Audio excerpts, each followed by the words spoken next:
Hello, good evening, and welcome to round 7 of the Buggyra Zero Mileage GT Cup, brought to you by Buggyra Racing and 301.cz, presented live and in full by simbroadcasts.tv. I'm Peter Butcher, and I'm joined in the commentary box tonight by Thilo Falkenberg and Jonathan Palmer. Good evening to you both. Good evening, everybody out there. Good evening, Pete. And good evening, Thilo, Pete, and the entire world watching. Welcome along with us. Great to have you both with us. The Buggyra Zero Mileage GT Cup is a 10-race series using the XR GTR car inside Live for Speed. Today we're at Westhill International for round 7 of the championship. Westhill is a 5.8 kilometre or 3.6 mile long fictional racetrack in Live for Speed.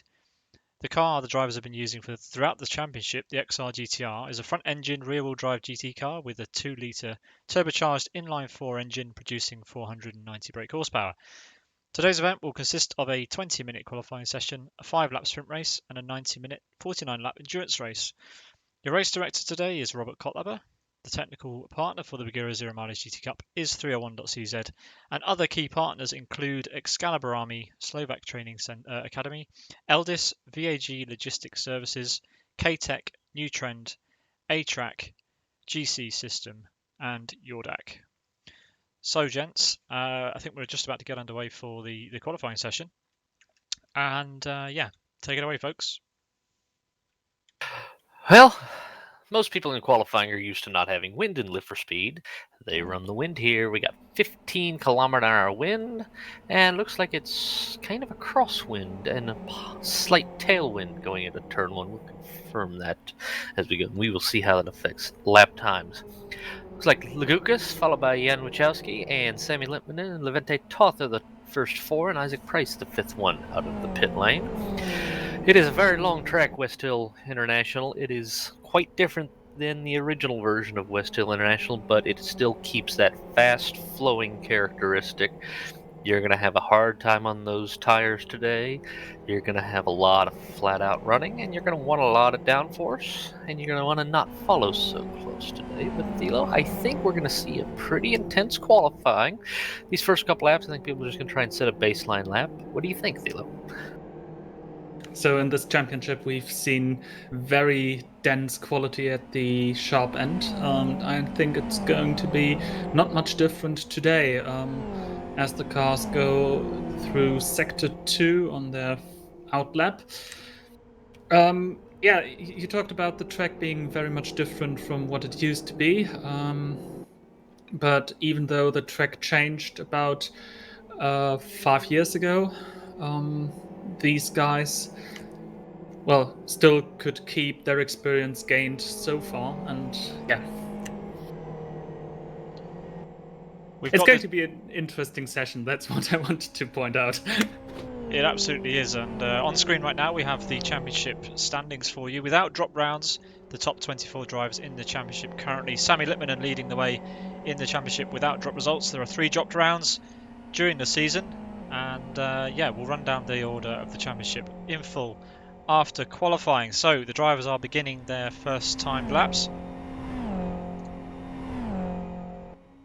as they head up to turn number 1.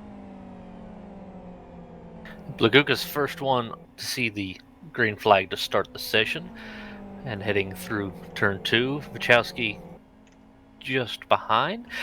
The driver's going to try and spread out as much as possible to get a good clean lap. The problem is that these cars have really big rear wings, and the hole they are punching through the air, as Jack uses to call it, is quite big. And with so many arrow-loaded corners, this is going to be a problem in the qualifying session to run close to the car in front. As Lagutskas bails on his first lap.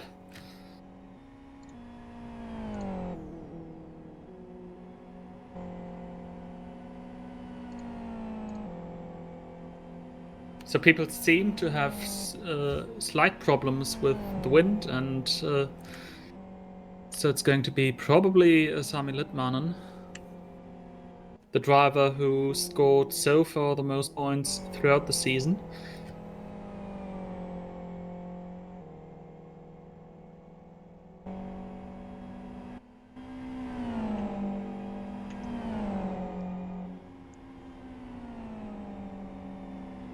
Looked like a decent lap so far, braking for the final corner.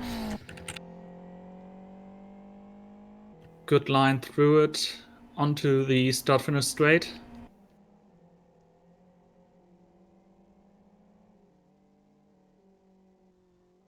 And a 1:47.68, the first scored lap in this session by the Sidus driver from Finland.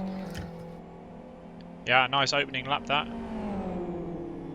And yeah, so it is quite a long out lap, isn't it? And quite a long hot lap. So it's been nearly 5 minutes of the session, and we've only just getting our first times on the board.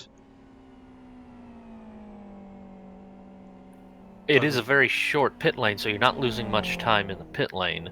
So you can go flat out and only lose about 2 or 3 seconds on an out lap, but you're still going to want to get out with about 2 minutes left in the session to make sure you get a good chance at getting that last lap at the end. But definitely a long out lap, plenty of time to try and build some heat in those tires, make sure you've got a good gap, make sure your controller's working, and just make sure everything's ready for the lap. But it does put a premium on mistake-free laps.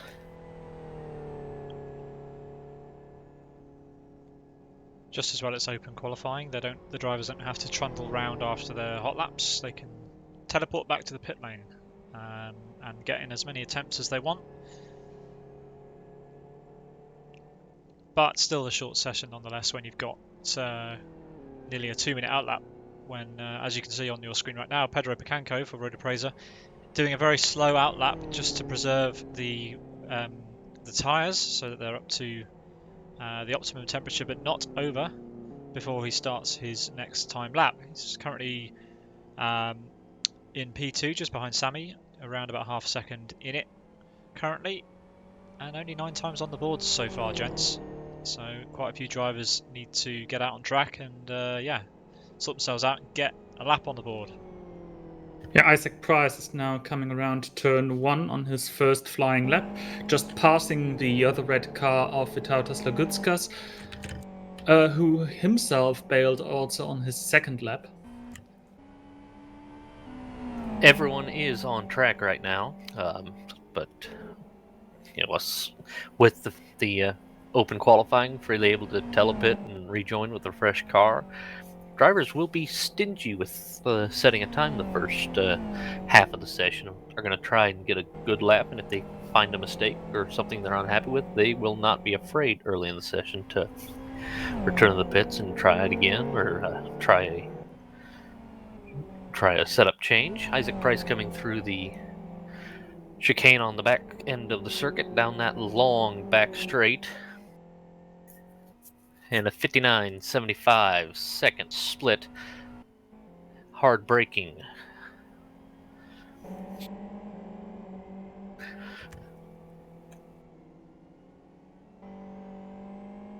There are actually not too many hard braking zones here, quite a lot of fast corners. For example, turn 3 Isaac took with 210 kilometers per hour. Now he's approaching the final hairpin, braking down to around 120.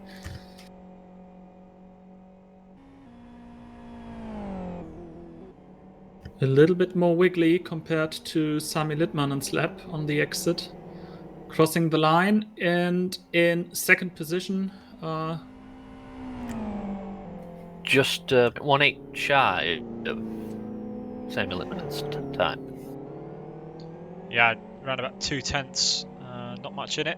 Still plenty of time to improve. But it's getting close at the top already between the top 3 drivers.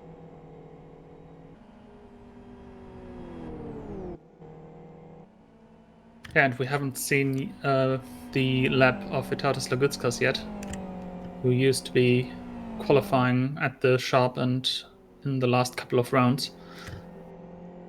Neither have we seen the lap of Jan Wikowski. No, Jan's been out on the track since the beginning, but he hasn't been able to get a lap in just yet. He's getting ready to try another time lap.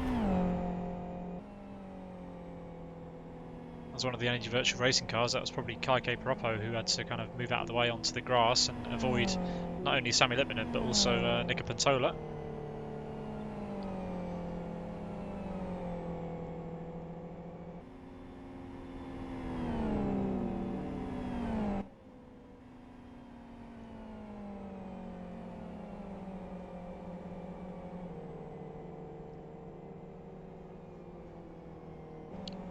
It's getting a little bit crowded out there now. It's quite a long track, but such a packed field, and fast cars, it always seems to be a lot busier during qualifying.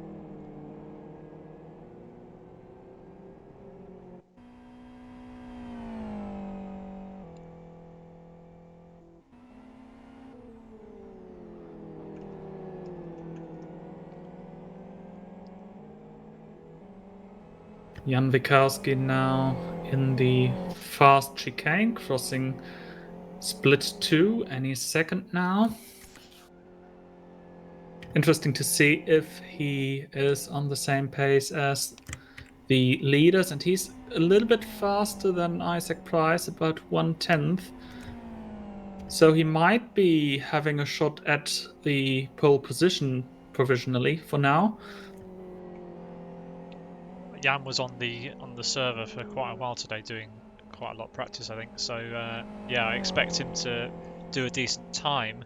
I just hope he manages to get one in the 20 minutes. We're already into the second half of qualifying. One more corner to go for Jan, hard on the brakes. Nice entry. Bit of feathering of the throttle on, but onto the home straight he comes. On the right hand side, straightening his line to the start finish line. Third, as Vitalis Lagutska slots into P2. 100th of a second separating P1 and 2, Tilo. Yeah, I just wanted to point that out. So Lagutskas and Littmanen seem to be on the very similar pace. I think Nika Pantola's bailed on another attempt. He's currently going very slowly around about T2, T3. Yeah, he's yet to get a time on the board. So yeah, it seems as though quite a lot of drivers are actually struggling to hook a lap together in qualifying. I'm pretty sure that most of them won't have done much qualifying practice. They would have been focused on the endurance practice. Of course, we have a 5-minute sprint race and a 90-minute feature race in the Buggyra Zero Mileage GT Cup. Qualifying is important, obviously, because the finishing order in the sprint race determines the reverse grid start for the endurance race, with the top 10 to 19 reverse depending on the finishing time of the sprint race. And yeah. With only 25 drivers here, if we get 19 reverse, that's essentially last will go first and first will go last.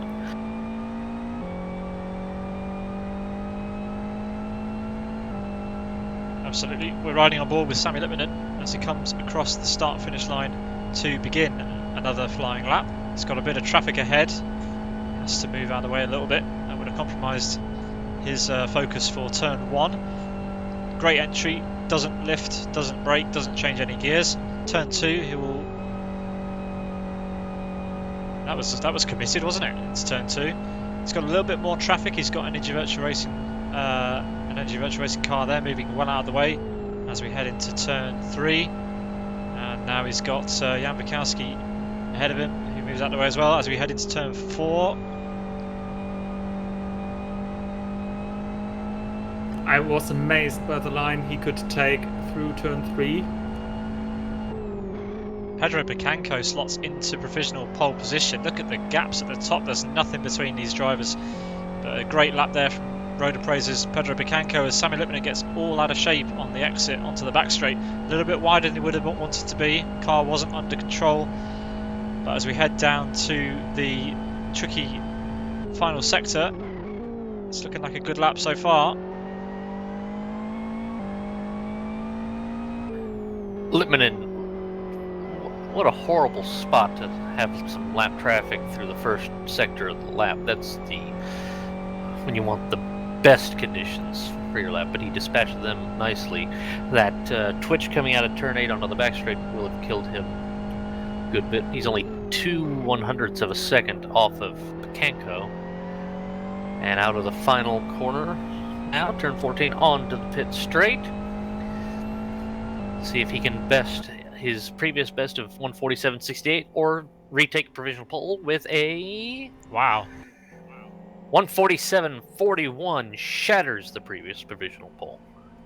Yanni Catilla for World Class Lions also with a very respectable lap of 0.17 off of Sammy Littman's time. So into the final 6 minutes we are, but we're starting to see some absolutely blistering lap times. Isaac Price down to 6th place now.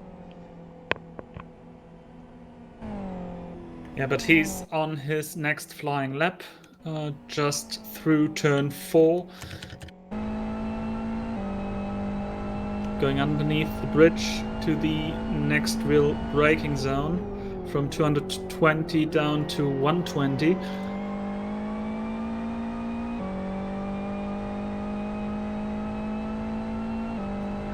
Flat out now down the back straight. And a slight kink right before turn 9 in the hard braking zone for the left-hander at turn 9. Track falling downhill and off camber, not giving you very much help through there. He was a little bit Isaac wide of goes the apex tidy there. through A little bit wide of the apex, I would say, but maybe, I don't know if it will affect his lap. He was about 0.2 faster at the split compared to Littmann, but now, that would have cost him, but let's see. He's committed to the lap, I think. Could still be an improvement. Yeah, he's 0.3 off the provisional pole time right now. So even with that little bit of grass that he managed to pick up onto the final straight, he's straightened his line, so he's committed. But it wasn't an improvement. No. He pretty much replicated his current lap time. Yeah, so he'll need to get out there and yeah, he's going to get one more attempt. That's it. Yeah, 4 minutes to go. Sami Littmann an on-provisional pole in front of Jari Kitia, Pedro Picanco, Vitatas Legutskas, Jan Wikowski, Isaac in 6th.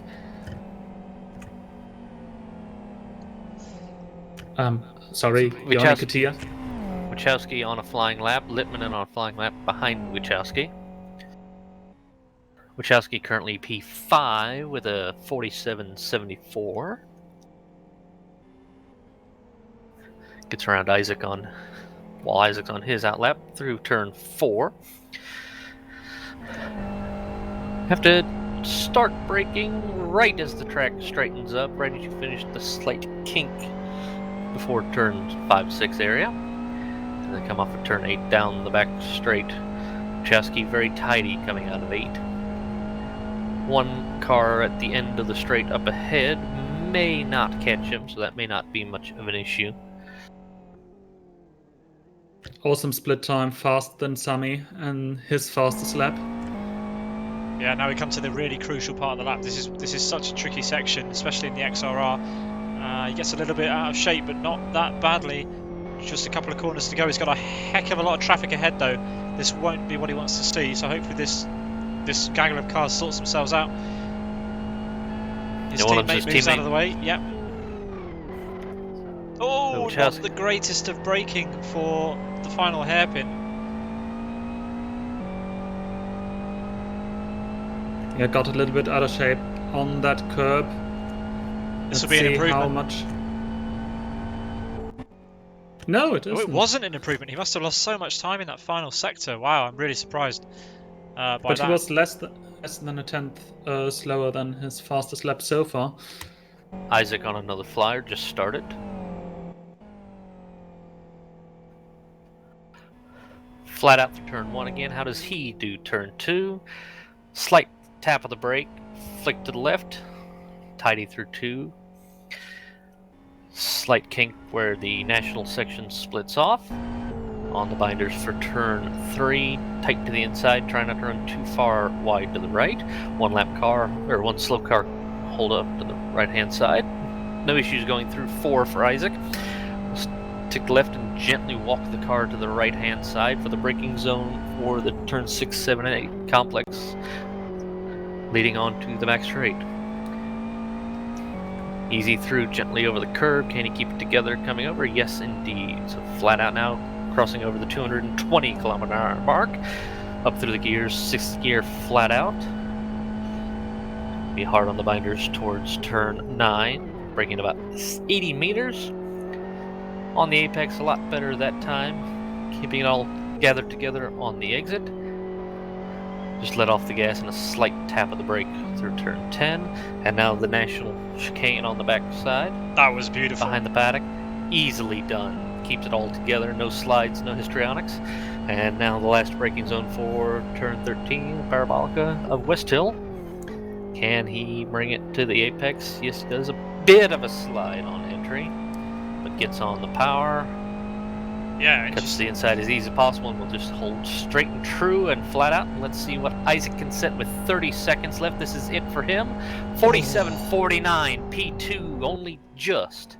Yeah, I think interesting watching his line through the final corner. He took a much wider line than Sammy, Yoni, and Jan Bukowski. Not quite sure how the Gutskas takes it. We haven't seen a lap with him this session. He's currently P5 is Vitalis Gutskas. But yeah, great lap there from Isaac Price. But Sammy, he's on an attempt. He's on one final attempt as the clock ticks down to 0. Lagushka's coming into the final corner now on his last attempt. Yanni Catilla just started a flying lap with about 20 seconds remaining in the session. Goosecass currently 5th. Let's see if he can best his 47.69 and jump up the timesheet at all. He can. Can up to 47.43, so he pips Isaac to P2. Sammy ran quite wide onto the grass in the final sector, but let's see if he can stretch his advantage any further. Just one corner to go.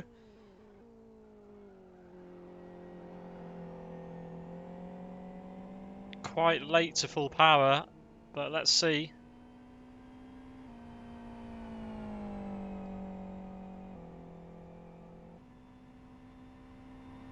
Does not improve. Yoni Catilla then, the final car on a lap, but has he bailed? Wachowski.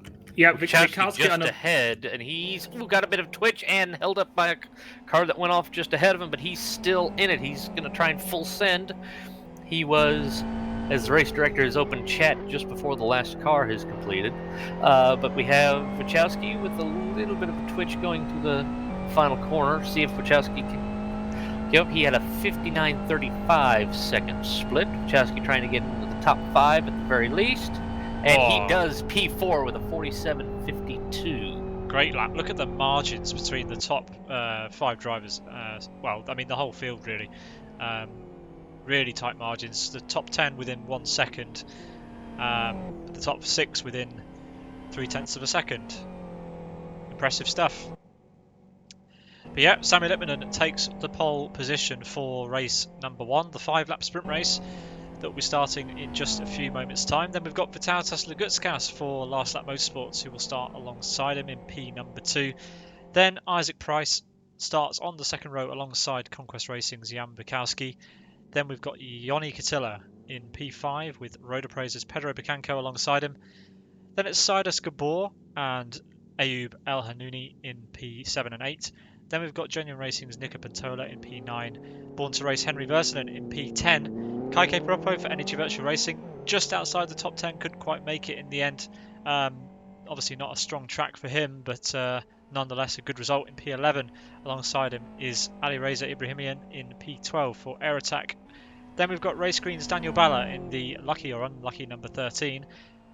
Then we've got Levente Toth in P14, Conquest Racing's Presmek Vidoviarts in P15, Bob Vincent in P16, Global Gaming's Taukavicius in P17. Then we've got Yari Catilla for World Class Lines in P18, David Godge for Teamwork Racing in P19, Pavel Lutsky for Viaduct Jet Racing in P20, Yaroslav Donolik in P21, Race Green Autosports Yevhen Jacob in P22.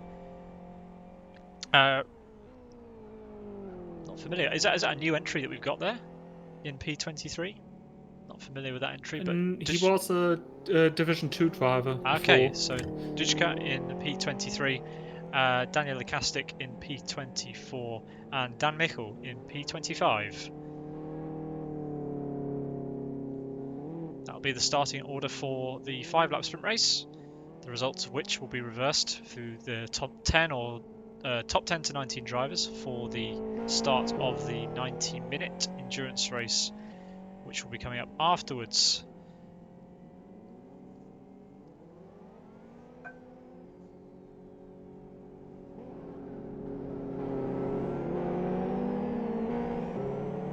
Six drivers in the 47s. That sounds very, very promising. And funnily, Jari Katia, before the race, he was chatting about that he can't get a 46 in his times. Turns out he didn't need it to be in the top 5. No, absolutely not. Let's take a look at the championship standings as they were at the end of the previous round at Blackwood. This is without the drop results. Remember that there are 3 drop results during the season. We've had 2, but we'll get to those in just a moment.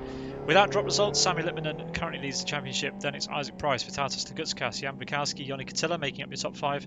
Then Daniel Balla, Henry Vertinen, Pedro Picanco, Nico Pantola, Kaike Pirappa, Bob Vincent and Levente Toth rounding out the first column.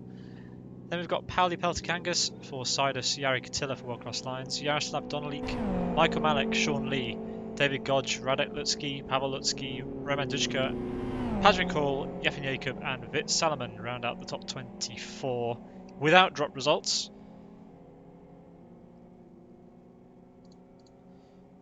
Then with drop results, Isaac Price would be leading the championship. So just to bring you up to speed with what this means, every 3 rounds there is a dropped result, meaning that 7 results by the end of the series will carry into the final points table.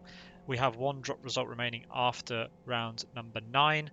So as that currently stands, Isaac Price would be leading the championship ahead of Sami Lippmanen, Vitatas Lagutskas, Jan Bukowski, Joni Katila, Pauli Peltokangas, Pedro Picanco, Nick Pantola, Kaike Pirappa, Daniel Balla, Levente Toth, and Sean Lee. So Sean Lee actually, with the drop results, making it into the top 12.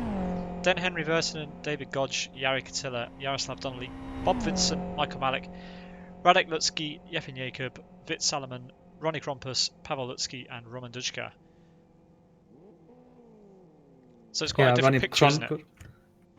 Yeah, especially with Ronnie Krompus being in the top 24 with the drop result, and without, he's outside of it.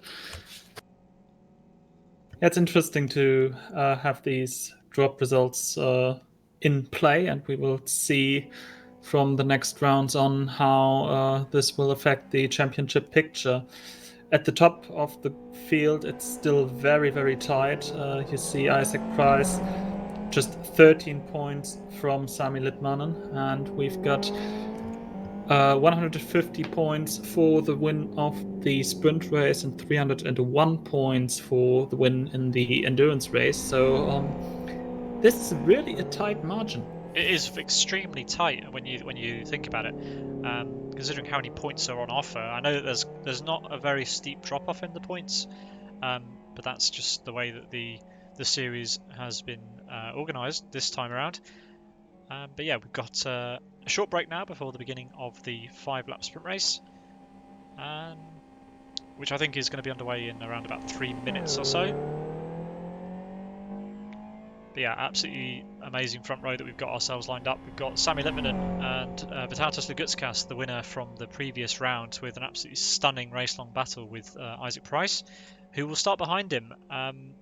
Importantly, Isaac Price is quite a lot closer to the battle at the front than he was last time out. So let's see if that pays. Let's see how that plays out going into the first sprint race. Other key names to watch out for, obviously Jan Bukowski wasn't quite able to get it onto the front row or pole position, but he is only 11 hundredths of a second away from the pole position time. If he finishes where he is right now, he'll be starting ahead of Sami, Vitatas and Isaac in the endurance race. I'm sure he wouldn't mind that too much, but anything can happen in a reverse grid start. Obviously there's cars ahead of you that aren't necessarily on your pace, which makes everything a little bit more chaotic and more difficult when you set off. But yeah, luckily we have a bit of time before we see all of that unravel.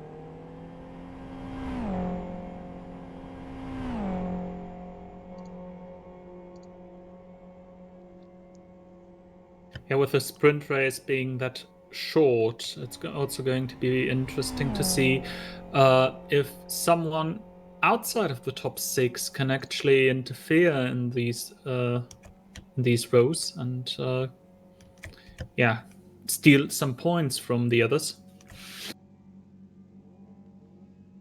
Indeed.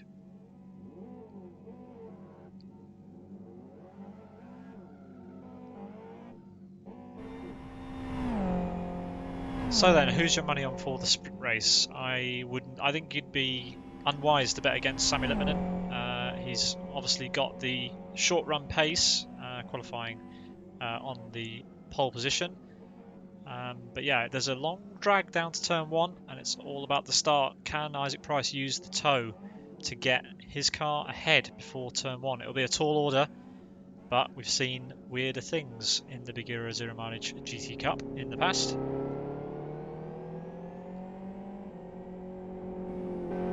That run to turn 1 will be wild, and we're getting ready for the lag start now. I'm not very sure who's going to get the win. I'm really going to see what happens at turn 1, but we're getting ready for the lag start now, and that might give us a bit of a clue.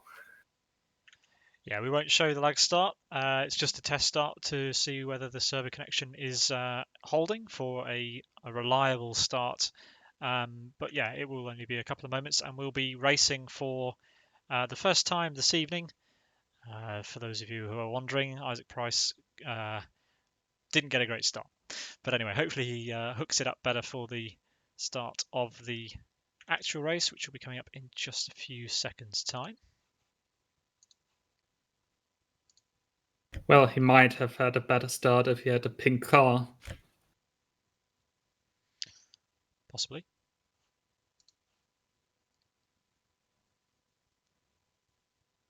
But yeah, the true start's coming up any second now.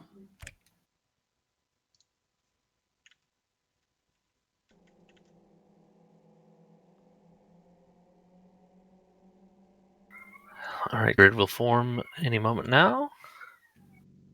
19-kilometer-an-hour wind, headwind, slight crosswind towards driver's right, heading towards turn 1. So they'll be fighting the wind on the back straight, or on the front straight, and it'll be with them down the back straight and the national back straight. And we watch for the lights. Lippmanen on pole, Lagukas, Price, and Wikowski. And it's lights out, away we go.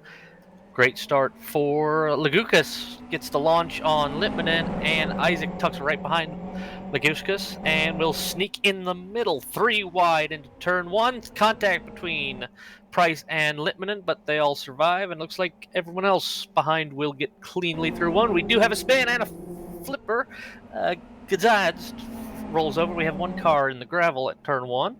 But now Isaac Price with the lead as they head down towards turn 3, followed by Lagukas, Lippmanen, Wikowski, and Katia. Yeah, an absolutely brilliant start there from Isaac Price. He got the perfect launch, a great slipstream, fed it through the middle very bravely between Vitalis Lagutskas and Sami Lippmanen into turn 1, kept the car out of trouble. Absolutely brilliant side-by-side racing between the lot of them. And yeah, it's all go down the field as we've got Pirappa chasing after Pedro Picanco just outside the top 6. And further down, it looks like we have Daniel Balla also all over the back of one of the other side's cars. Lagutskas in the slipstream of Isaac Price down to the braking zone after split 2. And he's past him. Although Isaac's coming back at him. Oh! Nearly contact. And here comes Sami. Sami trying it around the outside. Narrowly avoids contact, but yeah, Vitalis Lagutskas for Last Lap Motorsports back into the lead of this sprint race. Isaac has to settle for P2 for now, but there's a long straight coming up, and it all rests on the braking zone down into this final hairpin and the exit that you get onto the home straight. Let's see, can Isaac Price hook into the slipstream? He's dropped back a little bit, Sammy might have a good run here as well. But let's see how we go. Vitautas gets a great run onto the back straight. Isaac Price follows suit, but Sammy Lippmanen closes up in the slipstream. I don't think he's going to be quite close enough to make the move. Nope. Has a little look to let Isaac know he's there, but pulls back into the slipstream.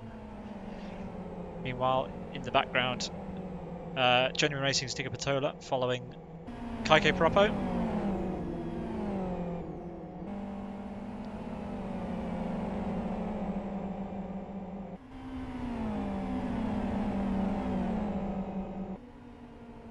Speaking to a couple of the drivers before the start of the race, they were saying how the sprint race has often been overlooked by quite a lot of the drivers, but a good result in the sprint race carries half the points of the endurance race or the feature race. So it's still very important in the championship, and so a few of the drivers have been putting more focus on it than the endurance race. Obviously, it's a shorter, more intense format, and there's a lot more time to recover points. Oh, we had a the problem at turn 7 and feature 8. race. Excuse me. It's okay, don't worry. We've got Pantola and Pirappa having Nico Pantola and Kate Pirappa having some contact going into turns 6 and 7 at the chicane. Pantola coming the worst off of that, drops him down to 13th. Yeah, he's got heavy front right damage on that car. Yep, and Pirappa now in arguments with Daniel Bala and Al-Hanouni. Yeah, it's getting all quiet. It's all getting all messy in the middle of the pack. Genuine Racing's Nico Pantola missing out quite a lot there. Pirappa ran wide, and now the Born to Race car of Al-Hanouni is on the outside. Yeah, Ayub ran the outside, holding it nicely, but this is going to be a drag race to start finish. Tucks into the slipstream. It's going to be side by side across the line between Ayub El-Hanouni and Kaike Pirappa.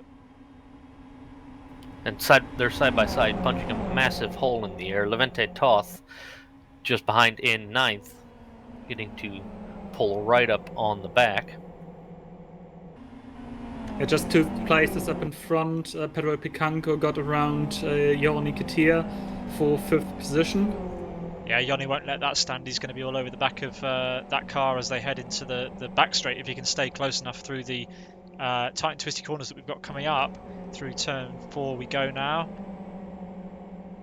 Yeah, nice exit there from Yoni. He needs to stick tight under the rear wing of that car, underneath that road appraiser wing, as we head onto the back straight. Almost thinks about lining him up into the chicane, but look how close he is now. He needs to make sure he gets a good exit here. Already a bit of a gap opened up. Runs quite wide. Both of them do.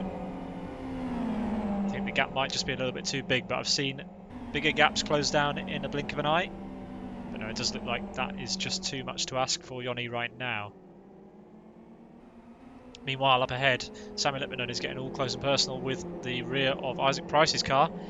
It looks like Vitautas Degutskas is somewhat checked out at the front. But yeah, still not a comfortable lead for the Last Lap Motorsports driver. Ooh! Big crash. Frag Masters, Lustax, and Daniel Bala got together. Looks like, yeah. Daniel Bala lost a couple of positions. Down to 14th now.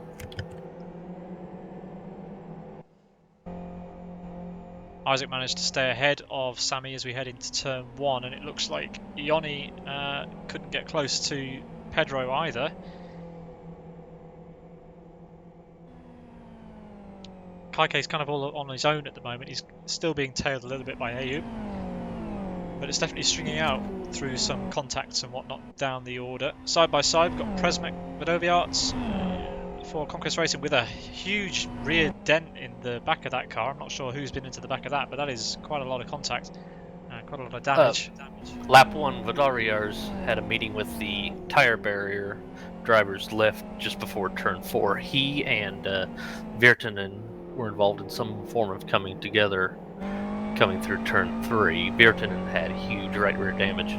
He's last after limping back to the pit lane there. So Vadariar is trying to gather up what he can and see if he might be able to get P18 or 19, and might hope for a 18 or 19 positions flip. Yeah, so for those of you not familiar, the top 10 or top 19, between the top 10 and top 19 places will be reversed for the start of the feature race here, based on the last digit of the winner's finishing time. So yeah, if the Conquest Racing driver gets lucky and can get past David Godge in the next lap, then he might be on the hot seat on provisional pole, as we have Sammy Lipman looking all over the back of Isaac Price down into the braking zone for the final hairpin. It's going to be very close into turn one. This, if Sammy can get a nice exit, he gets a little bit of a slide on. Isaac goes defensive to try and break that toe. He's weaving a little bit. Is Sammy going to be close enough to go for this move into turn one? I think he is. Look at Isaac defending very, very hard there. But we're on to the final lap, so he has to. But Sammy is through as we head into turn number one. What a line through turn one by Sammy Littman in there. You're an absolute sitting duck on the front straight if you've got someone that's got the slipstream on you from the beginning of the pit straight. But Isaac may have a chance to get Littman back if he can stay just close enough and possibly pip him into turn 9 after a run down the back straight. Speaking of our leader right now, Vitalis Lagutskas, I learned a very interesting fact about him this week. He made a post on the LFS forum letting us know that he uses mouse and pedals and has done for quite a lot of time. So a bit of an unorthodox setup that he's got going on there, but if it works, don't knock it. He's currently running around in the lead of this race, clearly a very fast driver, but yeah, using the mouse and pedals.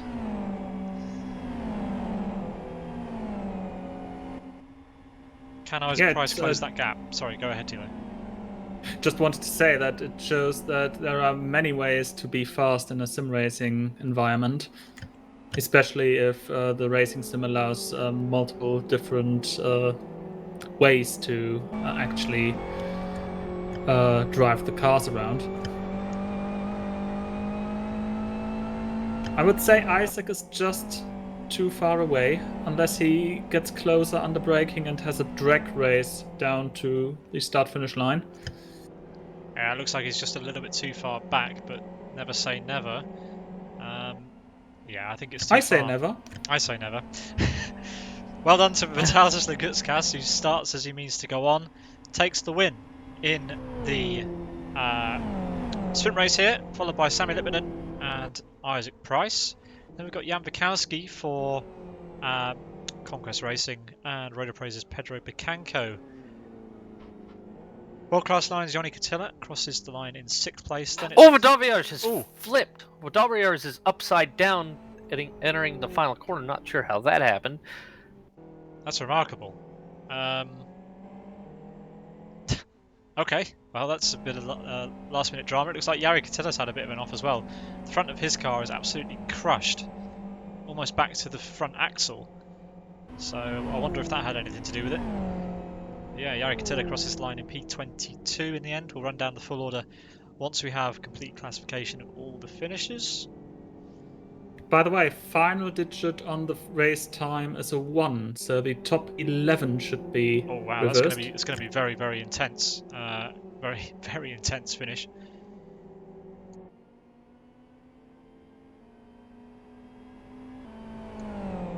But yeah, what a race that was for our first first part of the event this evening. Very entertaining stuff. So I've just had a look back at the replay of what happened to Vidariars. Okay. And Mr. Juka was a bit slow coming out of turn 12, the chicane there on the back side of the paddock. And Vidariars went to the right on him, and Juka just kind of slow walked it to the right and sent Vidariars into the Armco just before the access cut. And Vidariars bounced off of that and rolled over Juka and slid on his roof all the way down towards turn 13. Nice.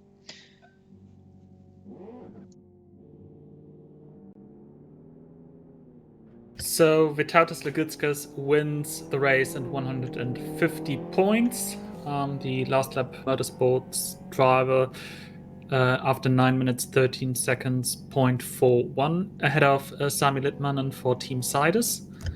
Third position is Isaac Price for Williams Esports. Jan Wikowski in fourth, the Conquest Racing driver, followed by Rotor Praiser Racing's Pedro Picanco. In sixth, it's World Class Lions Yanni Katia, in front of the Brazilian Kaiki Pirappa for Energy Virtual Racing. Ayub Alanawi in eighth for Born to Race, followed by Levante Toth for Pump Deuce. 10th position, Nico Pontola, Genuine Racing.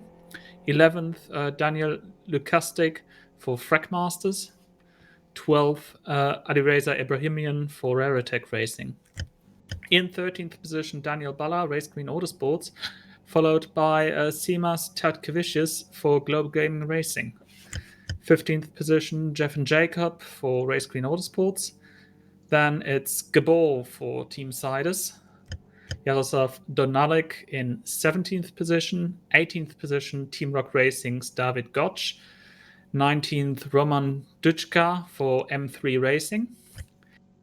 20th position, Million Plus's Bob Vincent, followed by Dan Michel. Jari Katia for World Class Lions in 22nd position, and finishing as the final finisher in 23rd, Henry Vertinen for Born to Race.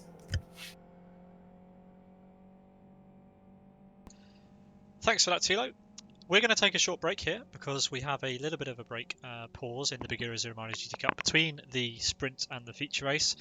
I think it'll be around about 15 minutes before we get going while the grid is sorted for the start of the 90-minute feature race here today. So yeah, we'll be back very shortly. Don't go anywhere.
Hello, welcome back to round 7 of the Buggyra Zero Mileage GT Cup.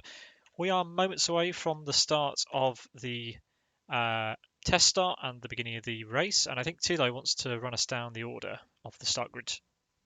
So on pole position for the feature race, Daniel Acoustics for Frackmasters.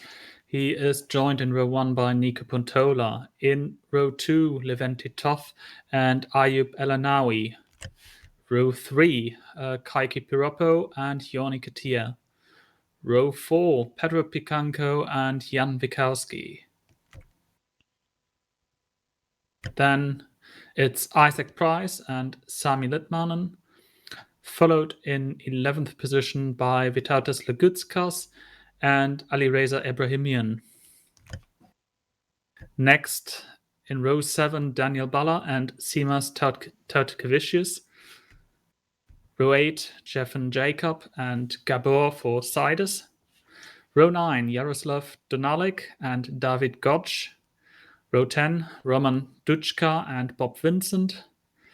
Row 11, Dan Michel and Jari Katia, and in last position, Henry Virtanen, followed by the people who did not finish race 1, Przemek Wodoriec and Pavel Ludzki.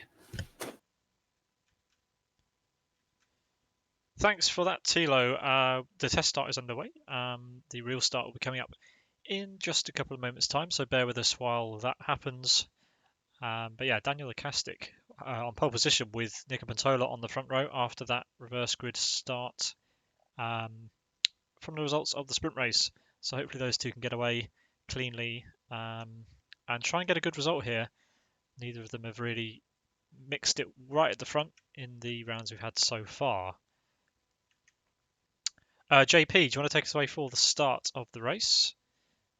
I shall do. The restart command has just been issued. Let's see what wind we have this race. We have 9 kilometers an hour, and it's a bit of a headwind down the front straight and kind of crossing towards the paddock side. So we have Lukashtik, Pontola, Toth, Elhanuni Ayub, and Pirappa, Katia, Picanco, Wikowski, and Price and Litmanen. Top 10 waiting to lead them away as it's go, go, go. Lights are green. Great start for Lukastic. Pontola slots right back in behind him. Top 5 start to file in all single file as they head towards turn 1. Wachowski and Price and Litmanen trying to leave a bit of a gap to the back. We have a small bit of contact, but everyone so far at the top still line astern and safely through turn 1. We have Lukastic leading as we come out of turn number 2. Everyone is clean through turn 2. Some slight offs at the exit of turn 2. Can Pontola keep P2 or have a chance at turn 1? No, he cannot.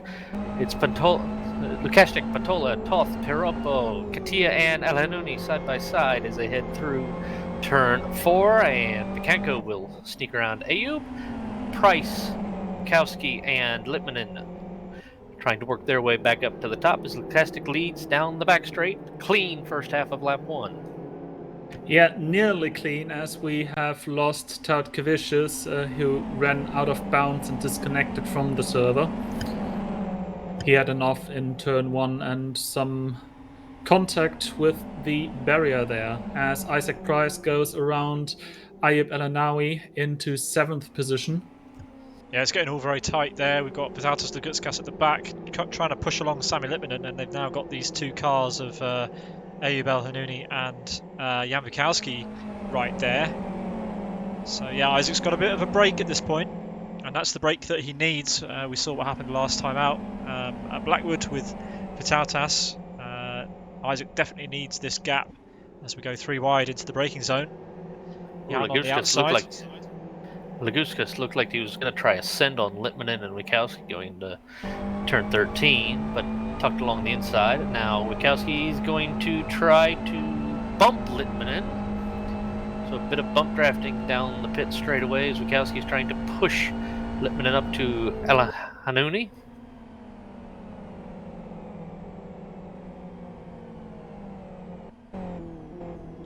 Yeah, that's a tactic that we saw used extensively between those two at Blackwood down the huge back straight there. Yoni Katila, good start, P6. tucked under the rear wing of Pedro Picanco again, like they were in quali. Sorry, not quali, the sprint race. And now Isaac Price is bearing down on his old teammate.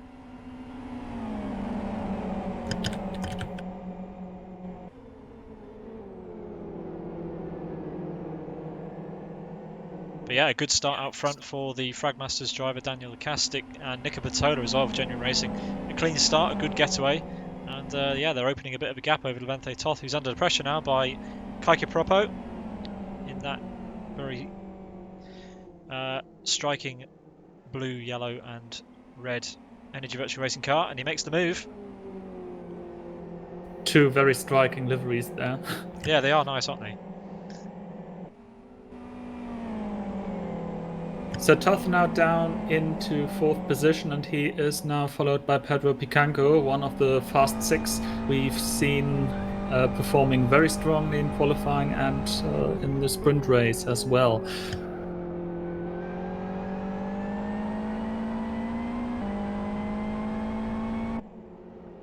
Coming to complete the second tour of Westhill International, Lukastic with a 1 second lead over Nico Pantola. Pirappa 3rd, Toth 4th, Picanco 5th, 6th is Isaac Price 7th, Katia 8th, Litmanen, Alhanouni in 9th, Leguskas is in 10th ahead of Bukowski, Alireza in 12th, Gods in 13th, Yaroslav Donalik in 14th, being pursued by Yanni Katia as they head down kink towards turn number 3. Katia trying an inside move at turn 3 and does complete it, so that puts Yari Katia, into 14th. Yaroslav Donalik in 15th, and Daniel Bala looking for P15 over Yarda. And Virtanen also trying to almost sneak trying to make in it a 3 gap wide. that did not exist. Yeah, that gap was always going to close. It's getting all close and personal here. Daniel Bala's trying to get past the pink car of Yaroslav Donalik, but not having too much luck, and that's Henry Virtanen in the background. It's going to be a 3 wide. Virtanen saying, pardon me, excuse me, let me through, please. And now Bala and Donalik continuing to argue over now P16 as they hit through turn 9 and 10. And Vidariars, after flipping out on the last turn of the sprint race, trying to get as many points as he can from this feature race. Daniel Bala was not happy with his sprint race. He said that he was quite mad about it, but did not get into detail what has happened to him. So he's quite on a charge, and so must be Henry Virtanen, who had this unfortunate lap 1 incident. Now side by side with Jari Katia for 14th position, as Jan Wikowski sets the fastest lap with a 1:49.46. Yeah, just an interesting point to note as we Whoa! see. Wow. I mean, okay, that happened. So yeah, nice move. Daniel Bala also sneaks through there. Jari Katila losing out on a couple of places. I'm sure he wasn't expecting that, but anyway. Cracking stuff at the back of the field as Yaroslav Donalik also fancies a go. Can Yari hold it around the outside? Ooh, just about. 3-way battle up towards 7, 8, and 9 between Leguskas, Litmanen, and Yanni Katia into the chicane before the back straight. Levante Toth just ahead of this, so it's a 4-way battle really. And Kowski possibly tailing on at the back for a 5th wheel on this battle.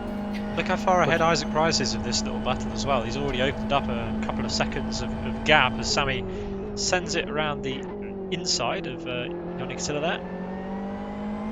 Yeah, going through the first corners last lap, Litmanen and Toth were having a little bit of argument. Ooh, Katia getting 2 wheels on the grass, and that has cost him 2 spots to Bukowski and Leguskas.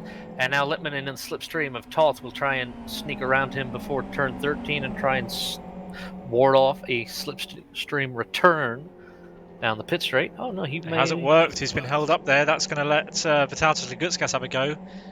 These two are going to be really close to each other as we head into turn one. But as in the background, we've got Ayub side by side as well with Yoni Katilla. But let's turn our focus back to the front. Is Toth going to get a little bit in the way of this battle, I wonder? Hopefully they can... Yeah, it looks like Vitalis saw that problem coming and just backed out of it. He's got plenty of time to try and get past Sammy. Well, it was a little bit dirty because actually Lagutskas did a bit of bump drafting with Litmanen, and suddenly Litmanen was in the dirty air of Toth. And this has brought Wachowski and Katia back to these three. So it'll be all action again. Toth trying to sneak away a little bit, actually, with Litmanen and Glaguskas having a bit of bumping and grinding. Yeah, so I'm assuming that what Tilo is basically saying is that they ended up slowing themselves down by Vitalis pushing Sammy up the home straight there. So yeah, not ideal. And Sammy now in the perfect position to do a move on Toth. Toth trying to cover a bit, though. And Sammy going to try and send it at 9. Can he keep it all tidy? And he does so. Just Toth's going about. to try and come back around the outside. Nothing doing, so Sammy up to 6th. Toth now trying to hold 7th over Lagushkas and Wachowski. Yeah, Lagutskas is going to have a great run here. He's already all over the back of Toth. He backs off actually, so he's going to try it down the home straight. He's going to use the toe of this car. But is he going to take Jan Bukowski with him as Jan fancies a look up the inside into the last corner? Yeah, it's going to get quite close, isn't it?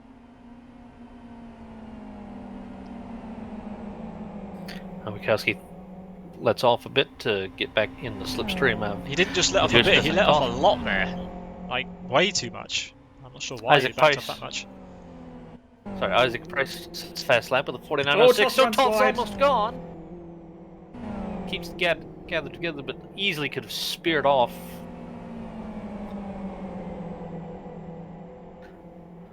Yeah, he's under pressure from Ayub now. Sorry, go ahead. Isaac Price 3.5 seconds ahead of Litmanen, but only half a second behind Picanco, and 1.2 behind. And we have Ali Reza stuck in the gravel at turn 2. Yeah. And not going anywhere, so he's going to have to spectate from there. Yeah, that's his race over, unfortunately. It's not what you want 6 laps in to a 90-minute race. Unlucky for the air attack driver there. But yeah, meanwhile at the front, Daniel Lekastik is opening a little bit of a gap still over Nika Pantola, but we cannot deny that Isaac Price and Sami Litmanen and Lagutskas and Jan Bukowski are charging through this field.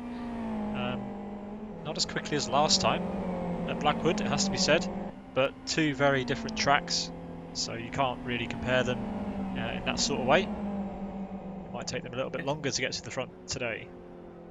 Yeah, but it is again the story as we've seen it so many times this season. Isaac Price on lap 1 is pretty much hammering it home, getting through the slower cars faster than his fellow competitors. Speaking of, Isaac is probably going to have a look into turn 1 on Pedro Picanco. Pedro puts him a little bit of a defence, not as much as I would have thought. Oh! Contact.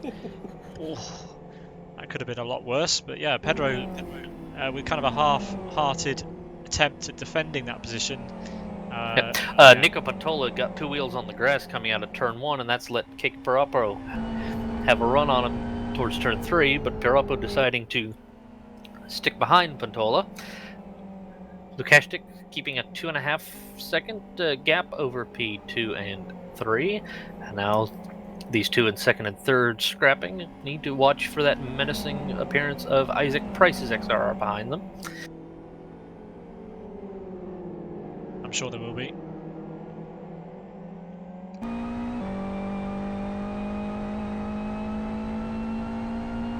Nico had a good exit there. Yeah, Pirappa got a bit squirrely coming over the curbs at turn 8 on the inside of the corner.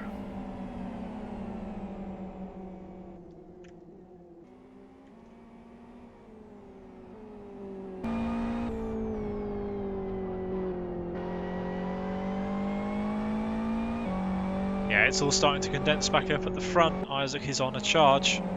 Sammy is in some clean air, so this is the time when Sammy really needs to start putting in those lap times to try and close that gap down, while Isaac is trying to battle through at the front. Well, he is. At the second split, he was 7/10 faster than Isaac. Yeah, Batanzas the Gutscats behind as well. Similar pace. Isaac was definitely compromised to turn one with that little bit of contact between him and Picanco. 1:48.79 the lap of Sami Litmanen, fastest lap of the race. Side by side down the pit straight between Yanni Katia and Levente Toth for P10. Toth still holding off for a top 10 at the moment.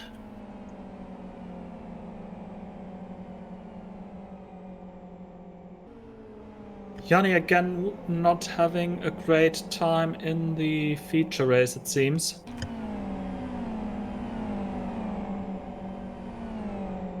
No, it's definitely been a series of mixed fortunes. He was, he was one of the drivers we were really looking out for in the beginning of the series. It's not to say that he's not still fighting at the sharp end, but he's outside the top 10 right now, and that's not where he wants to be.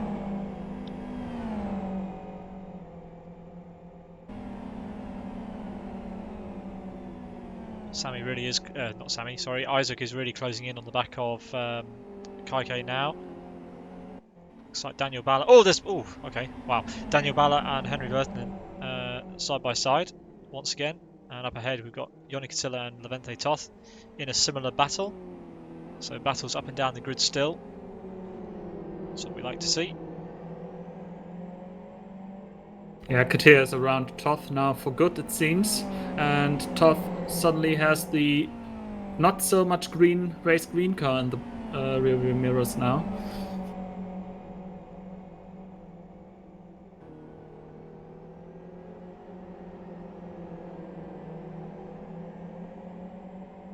Yeah, it's a race grey or race green car, depending on what side of it you're on. As we head on to lap number 9 for Levente Toth, he's about to start. Looks like Daniel Balla's got a bit of work to do to catch up and also to break the toe of Henry Vertinen.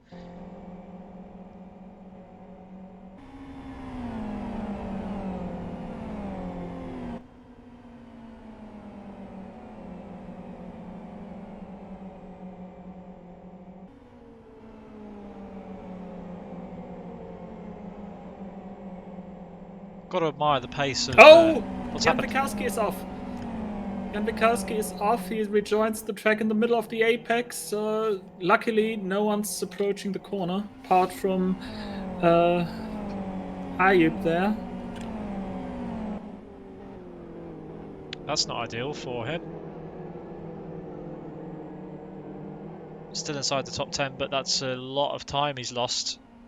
He's just been overtaken by Ayub. And that's Yoni Katila right behind him, who isn't going to let him get away that easily. I think if Isaac gets national section chicane right, he does. Isaac will be in the slipstream of Pirappa down the pit straight, if not on a send into turn 13 here. Well, and looking at the distance between Pirappa and Puntola, he actually might be able to slot in right at the tail end of the Genuine Racing's slipstream. Isaac with slipstream Pirappa. Pirappa trying to do anything he can to break it. Takes a very defensive line, but will be a sitting duck to Price. Price has the line he wants for turn 1. And now Price onto the podium in P3. And now starts to chase down Genuine Racing's Nico Puntola. That was a much better defence there by Kaike Pirappa than the fight that Pedro Picanco put up. But at the end, it was futile. Isaac was just too fast in that slipstream. It's like opening DRS in this thing. And yeah, as Tilo said, he's straight up to the back of Nico Puntola thanks to that huge toe that he just got down the home straight. So it's only a matter of time, I think, before that gap closes even further and we see maybe a repeat. Puntola 0.15 of a second slower through split 1. Not enough for slipstream for Price down the back straight, but if Isaac can just keep hitting his marks and setting good times with a 1 minute 46 versus Nico's 1 minute 70.75 at split 2, I think Isaac might dispatch of Nico by turn 1 of this coming lap. And behind those two, there is going to be the Brazilian battle between Pirappa and Pedro Picanco. Yeah, I think those two are closer right now, aren't they? So let's see how this transpires out of the final hairpin. Kaike with a good exit. Pedro with a tighter line. But I think the gap is too big. Yeah. Tighter line and a worse exit.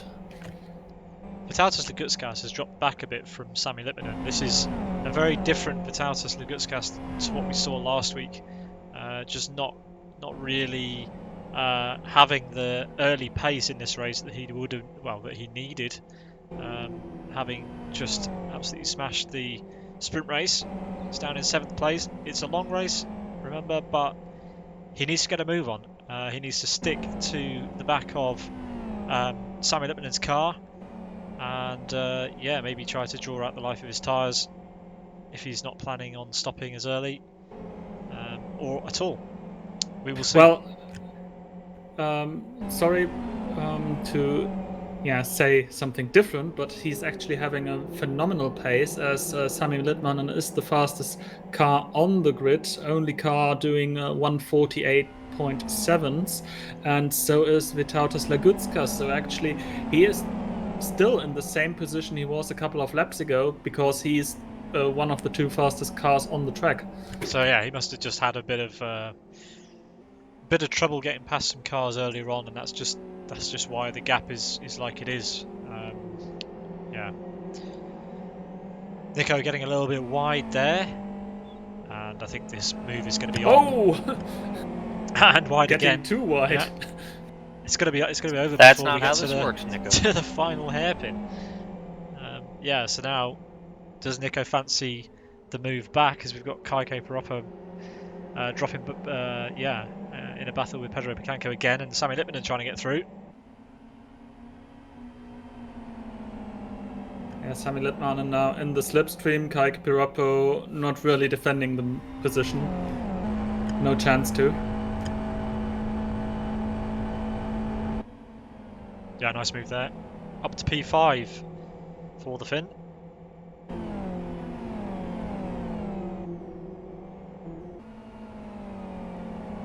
Need to stress that there really is nothing to choose between Sami Lipmanen and Isaac Price in the championship right now. Each of them lead one of the variants of the standings. So fastest lap by Jan Wikowski, 148.73. That's nice, but it is unfortunate that he dropped the car earlier. But yeah, there's a long way to go.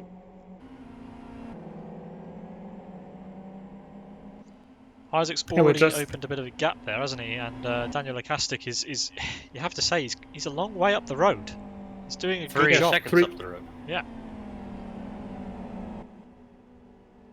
A couple of weeks ago, Lekastik was also leading a race around here in Westhill, but in a very different car and category. And he had to give his lead back then to Laszlo Kovac. Kaike goes off, and that promotes the Gutscast to P6. What happened there? He just ran took a very dodgy line through the final chicane under the bridge. Ran very wide, and he's lost a lot of time. That's not what he would have wanted.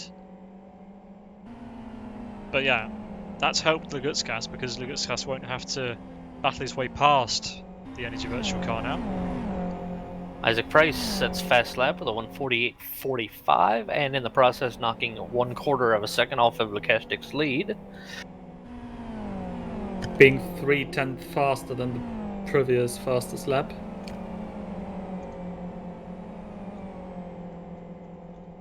Litmanen's last lap comparatively was a 1:48.69.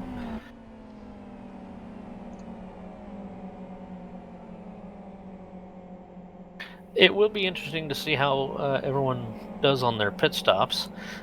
This is essentially a flat out and lay out the anchor pit entry. And it is fairly easy to cop a drive-through for going just a little too fast past the speed limit start line on this pit entry. So it's a short pit lane, but it's a very fast approach.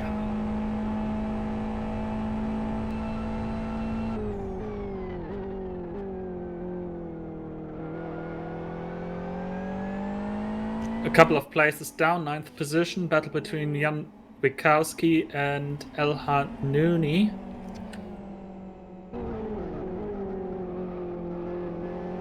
And it looks like the Polish man gets 8th position. Yeah, nice clean move there in the braking zone at the end of the straight.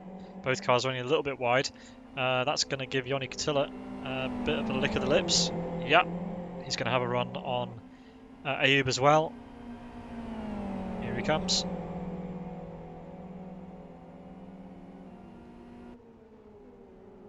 Oh, very close in the brakes.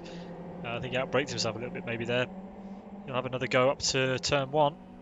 But we have a bit of an exchange between Pedro Picanco and Sami Litmanen. Showing on my timing screen.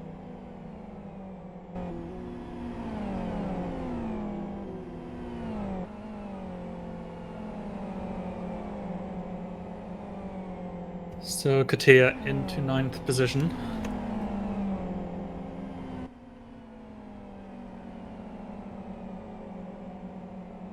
Lukastik has just pulled out a little bit more of a lead in the last lap and a third on Price, upping it to about 2.8 seconds. So Lukastik not going to give up P1 without a fight, I don't expect. And nor should he. No, that's a very respectable pace that Daniel Lukastik's got on right now. But it does look like Nico Bertola is about to be overwhelmed by the Sidus car behind him. Sami Litmanen getting really quite big in the rearview mirror. Oh, Nico got it wrong on it. Oh, he manages to keep it on the road, but Sami's just going to be straight round the outside. So that was relatively easy for Litmanen there. Is Nico getting nervous once fast cars are behind him? I don't know. There seems to be a. He's gone wide again. There seems to be a force field around him. When anyone gets in it just pushes him off. Ooh! Oh, Picanco diving in. I don't know. I think Nico moved a bit late. It's a bit reminiscent of what Grosjean was doing earlier. But yeah, I won't compare Nico to Grosjean. He gets back past, so let's see how we get on up towards turn number 1. Picanco's not using full throttle. Oh wow! Now he is. Okay, so he's just biding his time into the braking zone, and Nico. Oh wow, that's commitment. Careful on the rejoin, Nico. Oh wow! Lagutska's now coming from behind. Nico was just having a bit of fun there. I think that was a bit of a risk, to be honest. He's lost a lot of time. Really was no need to try and throw it around the outside there when he knew he was just going to run out of road. Putting on a bit of a show for us there. Thanks for that, Nico. Lagutskas and Witowski both just trading fast laps, getting into the 48.30s. Witowski with a 4.830 last lap, giving him fast lap, down in 8th position right now.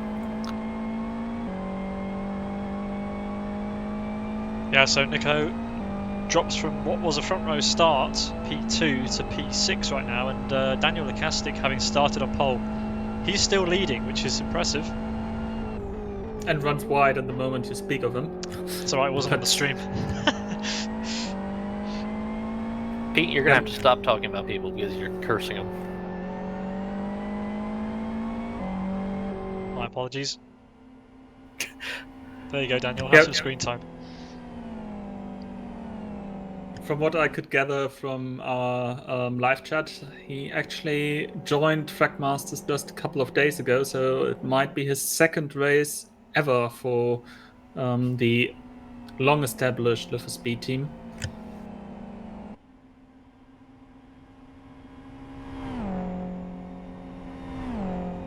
And the mistake he did while you were talking about him cost him about 4/10. He's now down to 1.95 seconds. So I gave him the home straight with the coverage, so that would have given him the 4/10 back. Isaac Price is definitely catching on him though. And yeah, I'd say Sammy Lippman is also closing in on Isaac Price. Feel free to confirm whether that's right or wrong. But it looks to me as if he is. I can neither confirm nor deny at this moment, but optics would agree with you. Gap is 1.3 seconds between these two. I want to make an observation. Pretty sure going into this race there were 3 Sidus cars. There's currently only 1, so we've lost Gabor and Pauli Peltikangas, which is a bit more of a big deal for Pauli considering how high he is in the championship. Yeah, this will be a drop result for those 2 guys.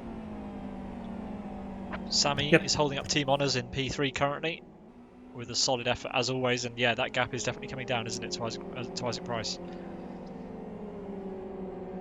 Yep, and Lukastic getting it all cross-armed and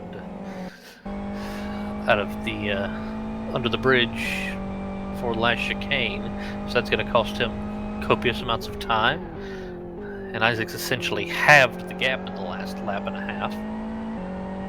So it's all squeezing together quite like an accordion here at the sharp end of the field as we complete the 16th circuit.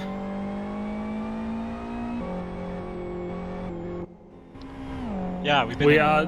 Sorry, go ahead. Wow. 1 second from Isaac to Sammy, and 9/10 of a second from Isaac to Daniel.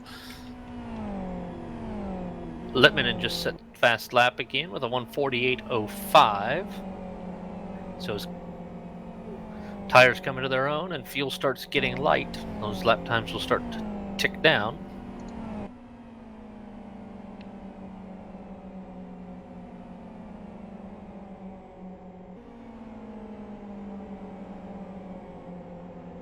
Yeah, this is an impressive drive. Our focus has been firmly in the mid-pack, but as always happens here at Buggyra, the focus is gradually drifting towards the front as the championship leaders hone in on the midfield drivers.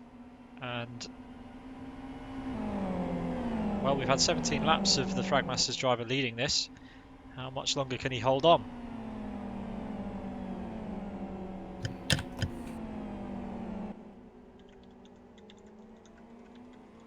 So 3/4 of a second in it between Price and Lukastic for the top spot.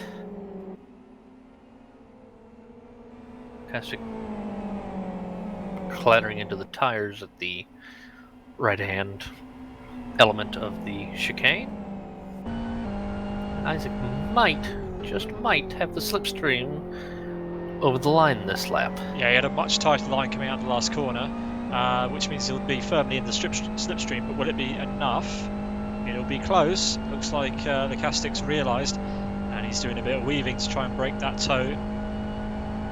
Yeah, not close enough this time around, but the gap is coming down, and every single corner that Isaac is in that dirty air, Sammy Lippman for Sidus is going to be closing that gap down, and oh boy, are we on for a battle in round 7. Isaac's got 0.83 to Lippman as this battle for P1, 2, and 3 heads towards turn 3. 0.37 ahead of Isaac and 0.75 behind Isaac. And we have a stop-go penalty for Vente Toth. I assume got that speeding into the pit lane? Yes, speeding in the pit lane. Received it on the entry. He just is serving his pit stop for the race, and he will have to visit it once more. Quite costly. Price getting a good run out of turn number 8 down the back straight, but not in enough of the slipstream to make a move into turn 9. Lippman also closing in on this, so it may be a 3-wide battle across the line. Lukastic getting a little upset on the curb at turn 9. Down the hill at turn 10. Is Lukastic actually running wings at all? I mean, the way he's pulling away. Yeah, it's impressive on the straights, isn't it? This is Now why, again. yeah, they're able to catch him in the corners, but it does explain why when he was at the front of the grid he was able to just pull away. He didn't have any dirty areas. He runs wide again. That's the second time he's done that while we've been watching this battle at the final corner. And Littmanen should have the slipstream of both the cars ahead of him. Yeah, but I think Isaac's got the more of an effect on Lecaster because he runs as close to the wall as he can. We're going to be side by side into turn number 1. And side by side still through turn 1. Wow. Side by side. He's still got an overlap. That is absolutely fantastic defense. That is phenomenal, but he's gone off, and Littmanen will try and dispatch him before turn 3, but Lukastic putting up marvelous defense. Little bit of contact, but otherwise quite a clean battle. Both drivers leaving each other sufficient room. Yeah, that was fantastic into turn 1. Brilliant stuff. And now Isaac's got a little bit of breathing room, and Sammy's got to try and repeat what Lukastic did there. Pretty brave, and I have to say admirable from Lukastic there to try and defend from these guys. He's perfectly entitled to. He's in a direct race with them. So yeah, great stuff. Can Sammy get underneath that rear wing down the back straight? Looks like it's a little bit far. No. Lukastic again on the straight, pulling away.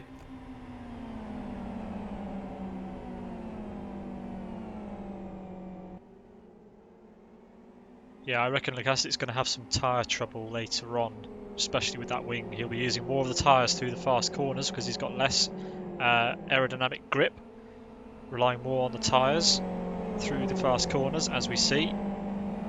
And Sammy's going to try and run it around the outside. He'll be on the inside for the final corner.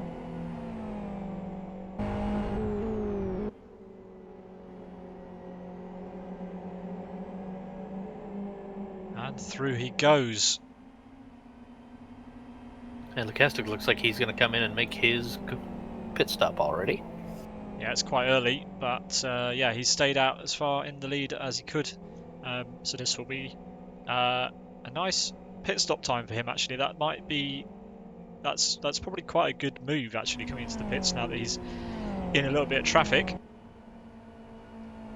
And he should come out in a decent gap. There's only one car coming now. It's going to get past him.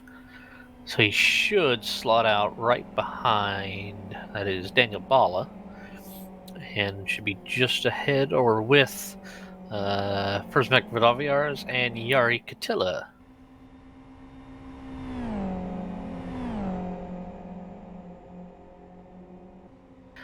Going to start having some lapping coming. Levente Toth has served his stop-go penalty for speeding in the lane, and our race leader Isaac Price is coming up behind him.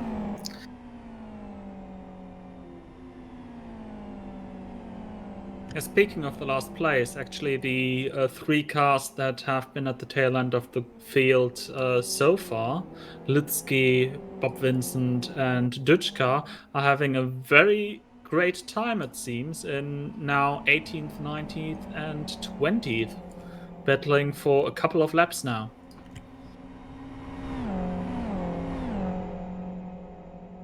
It's a great thing about this circuit and indeed this series. We have seen a lot of battles up and down the entire field. There's always someone around your skill level to battle in these sorts of races, which is always great fun, especially when you're halfway into a long race and there's still people to fight. I have to say though, Pavel Lutsky's car has seen better days, hasn't it? The rear end of that car and indeed the front left are looking a little bit worse for wear, so there's obviously been some sort of contact with a tyre barrier or another car. Could have been picked up at the beginning of the race.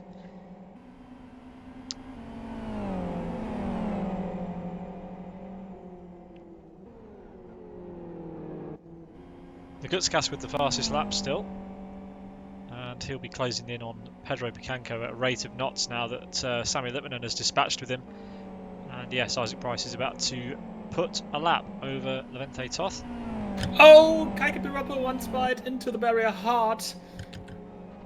Exiting turn 3, he's losing a lot of time and probably has a lot of damage. Yeah, that front right is looking pretty bad. Yep, just some right front damper damage and the control arms damage, so for what can happen at that point of the circuit. Quite a lucky escape. That's a shame though. He was running in a really good position there, and yeah, that's going to want to be repaired probably. That turn 3 at Westhill International, if you're following someone close, is hard. It's hard enough on your own to keep it out of the gravel there when you're really pushing, trying to find lap time. If you drop any of the tyre on the right-hand grass there, you're in that wall. It's really hard to keep the car out of it once you've pushed it just over the limit. It's one of the trickiest corners on the track, and if you get it wrong, one of the most spectacular, as we can see there from Kaike's car. You have a little bit more leeway with the newer version of Westhill. The old version had very little in the way of curbs on the exit of corners, and if you had no room to make mistakes. And it's still mostly the same now, but you have a little bit more grass creek to play with. Fastest lap, Vitalis Lagutskas now improving it to a 1:47.75.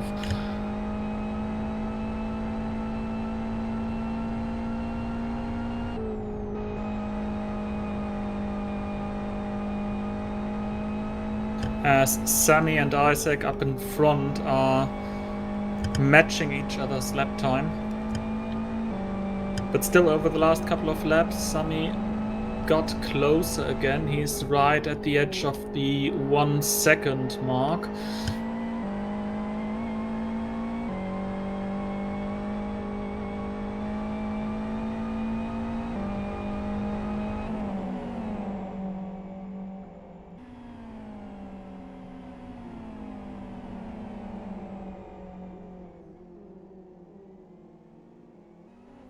Lagutskas will be up the back of Picanco here in a lap or two.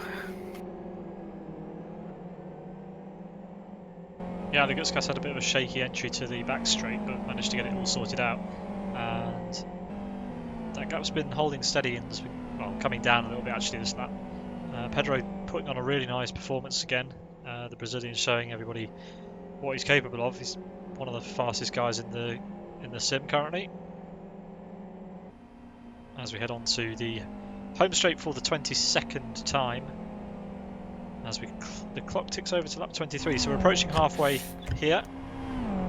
Fastest lap by Sami Litmanen, a 1:47.71, about 0.2 faster than Isaac Rice.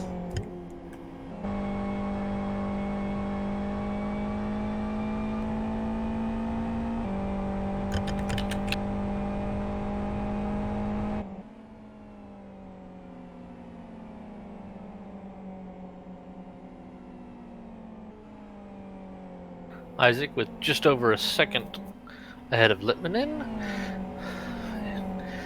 Pedro Picanco in 3rd position. 4th is Lagutskas. 5th, Nico Pantola. Jan Wachowski recovering to 6th so far after an off about half a dozen or so laps ago. Yanni Katia in P7 right now. Ayub Al-Hanouni in P8. Henri Vertanen in P9. Kik Pirappa has dropped to P10 after a smash into the wall exiting turn 3. Bala in 11th. 12th is Przmek Vidalviars. Yari Katia P13. Daniel Lakustik from pole to P14, having made his pit stop for the race, so we'll see where he can run out as this race comes to a conclusion. Team Mark Racing's Goods in 15th. Jeffin from Race Green Autosports in P16. Yaroslav Donlik running in 17th at the moment. And then Lucky Duca Vincent rounding out the bottom 20. And Levente Toth, the first one to make a pit stop, down in 21st after a stop-go penalty. As Pedro Picanco resets fast lap, 1:47.44, knocking 0.3 off of it. Isaac's getting caught up in a little bit of traffic here. Split two of those lapped cars at the back. Indeed. They were in a battle for position, and yeah, Isaac had to kind of thread the needle there, but they've realised now that they are in Yeah, this is starting to get a little bit tight here. Oh, Lagutskas to the inside of Pedro Picanco. He was held up by one of the back markers, but he can keep the position for now. As we enter the chicane. A little bit unlucky with lapping there. Yeah, like I was saying before, those two were in a battle for position, the two back markers. A little bit unfortunate situation there to hold up Pedro. He's managed to keep the position for now.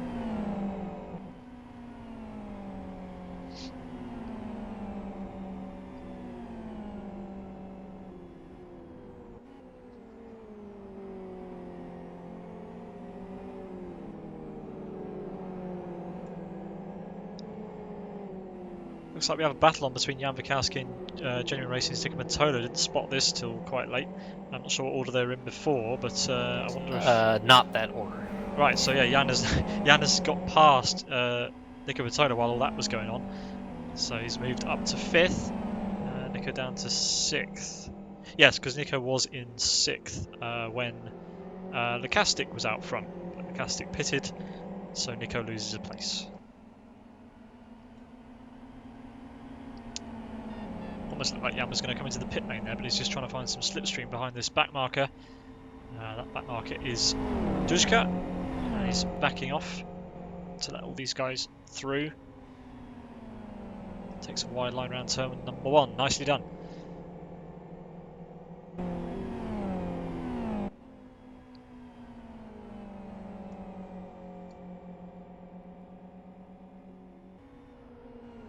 Isaac Price is 0.75 seconds ahead of Sami Litmanen.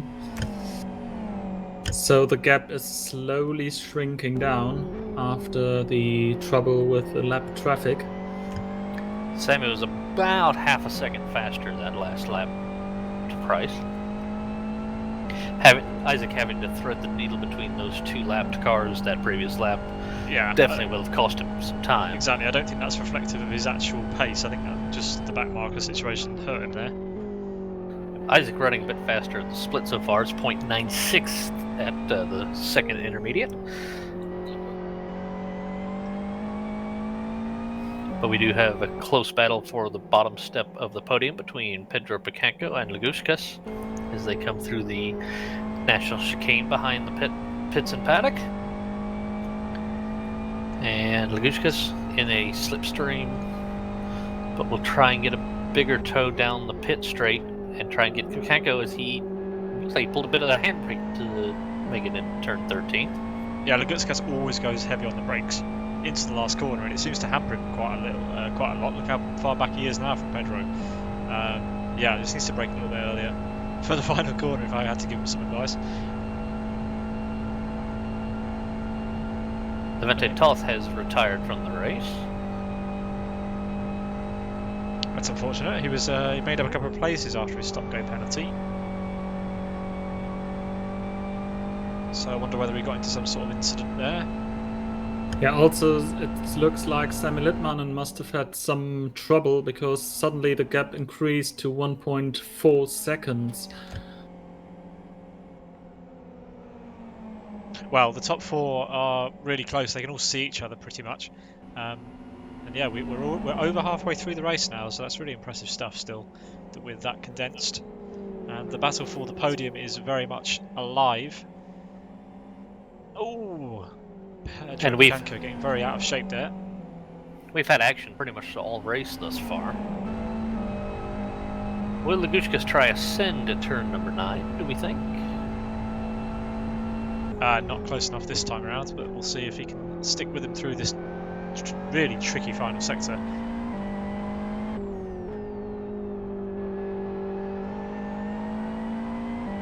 This last sector is completely uncharacteristic compared to the other two sectors. First two sectors fast flowing, and then the last sector you've got quite a lot of chicanery and slower corners. Yeah, this comes with the update of the track. Back in the old days, oh god, that sounds old, but back then there was actually a flowing set of S-style corners. Yeah, it was more of a sweeping set of corners than a chicane. jury's out as to which is better or preferred, but I like the update, especially in that sector. As we've seen, is that we have a battle on between. Well, it looks like Yoni Katilla's got past Nikomatola as well now. Missed that. Yeah, but this seems to have been on communication, so to speak, because both were using the hazard lights to greet each other. Let's put it that way. So the Finns are swapping positions.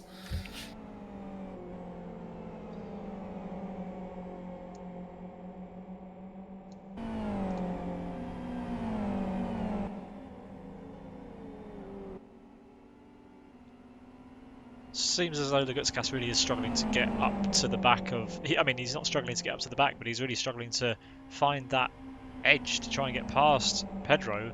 And even though Pedro has the fastest lap, this cannot be helping them in terms of pace, as Pedro runs very wide again.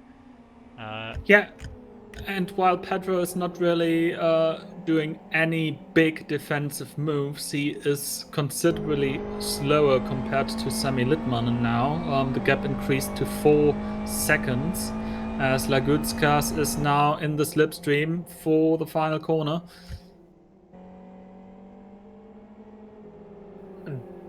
A little easier on the brakes that time through the final corner, so I think Lagutskas heard you, Pete. And this will give Picanco a chance back in the slipstream, but Picanco letting off the gas to get closer towards turn 1. And Picanco will swing back around the outside of Lagutskas through turn 1.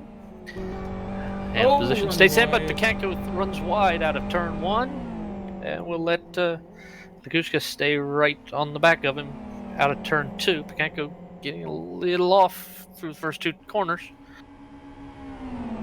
Yeah, all the while the 2 ahead are going to be getting away. This will be slowing them down. Yeah, they lost a complete second on the last lap compared to Sami Litmanen and Isaac Price. 6 seconds between Picanco in 3rd and Wikowski in 5th.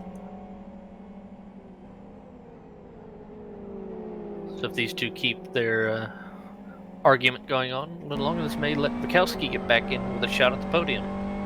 Yeah, Lagutskas just got too aggressive on the entry to the back straight there.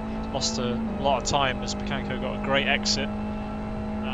So this battle is just costing them both time. Yeah, they are about off 1 second at the split compared to Jan Wikowski. If this was an endurance format, this would be quite uncomfortable to watch, but because this is still a sprint racing format, it is a perfectly understandable tactic that Pedro is doing, defending this place.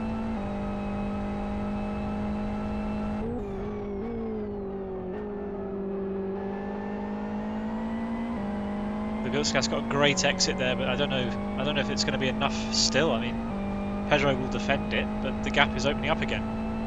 Yeah, and Pedro also had a good exit there. Sami Litmanen sets a 1:47.31. He's back in the 1 second window to Isaac Price.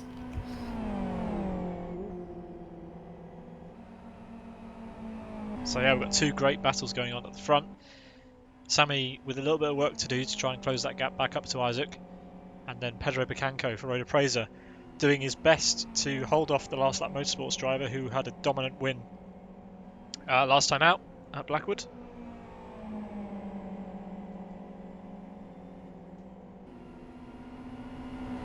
And yeah, not to forget the sprint race we had about an hour ago. So easy to forget that we had a sprint race when you've got all this action going on. Race Green's Daniel Balla in the pit lane. Only the 5th car to do their pit stop. 6th, actually. 6th, okay. Yeah, the back 3 plus Toth, who's retired, and also Lukastic joining. Yeah, right. Ball in the pit lane. I write these things down because of reasons. Yeah, well, it might come good to know later in the race.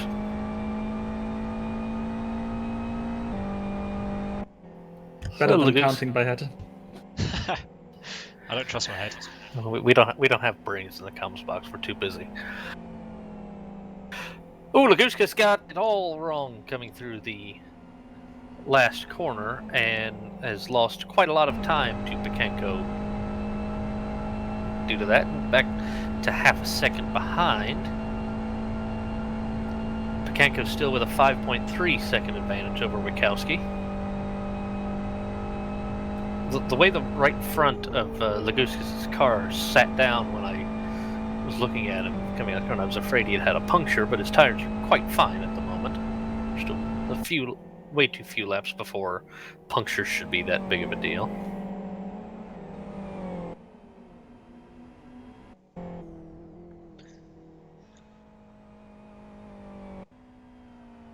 Wachowski can see these two at some parts of the circuit, so he knows there's something ahead he'll need to be aware of. Picanco's sliding a bit into the chicane.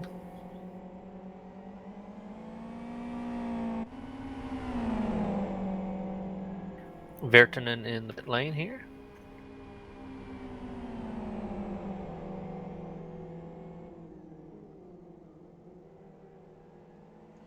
Look how close Vitalis Lugutskas is now to the back of Pedro Picanco. I mean, Oh, puncture, Gotch in 16th position, front left. Oh, Picanco and Lagukas both in the grass, wide right coming out of that chicane on the back side of the circuit, but both keeping station relative to each other. And Laguskas will try to come wide and take a straighter, I guess, last corner, see if he can get a better run, but I don't think... No, it didn't happen for him. No, it didn't work that time. Wasted way too much going into that last corner. He always seems to go quite deep, doesn't he, on the entry? Pedro just able to carry that tighter line, which always seems to benefit him. This is the only part of the track, really, where Pedro is able to nail, and it's the only part of the track he needs to nail while he's under so much pressure from another driver, because it's the only real opportunity that another driver has to get past, besides into the final sector after the back straight. Though something's happened to Wachowski because Yanni Katia has gotten around him for P5. You're right. Did Wachowski have an all for a spin? Or a pit stop. No. Did not hit. Huh.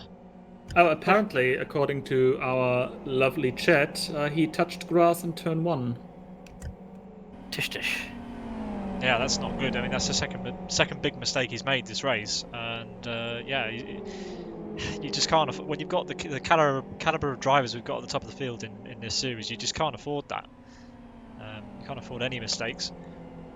As Abe rejoins the race, Kelsey getting harangued by Nico Pantola down the back straight, but Nico choosing not to do anything with it going into turn 9. And Nico knows that really, if he gets involved there, it's just going to hold them up. And at this point, I think Nico would just prefer to stay under the rear wing of Jan, maybe let him pull him along a little bit. There's no real reason for Nico to want to fight with Jan Wachowski right now.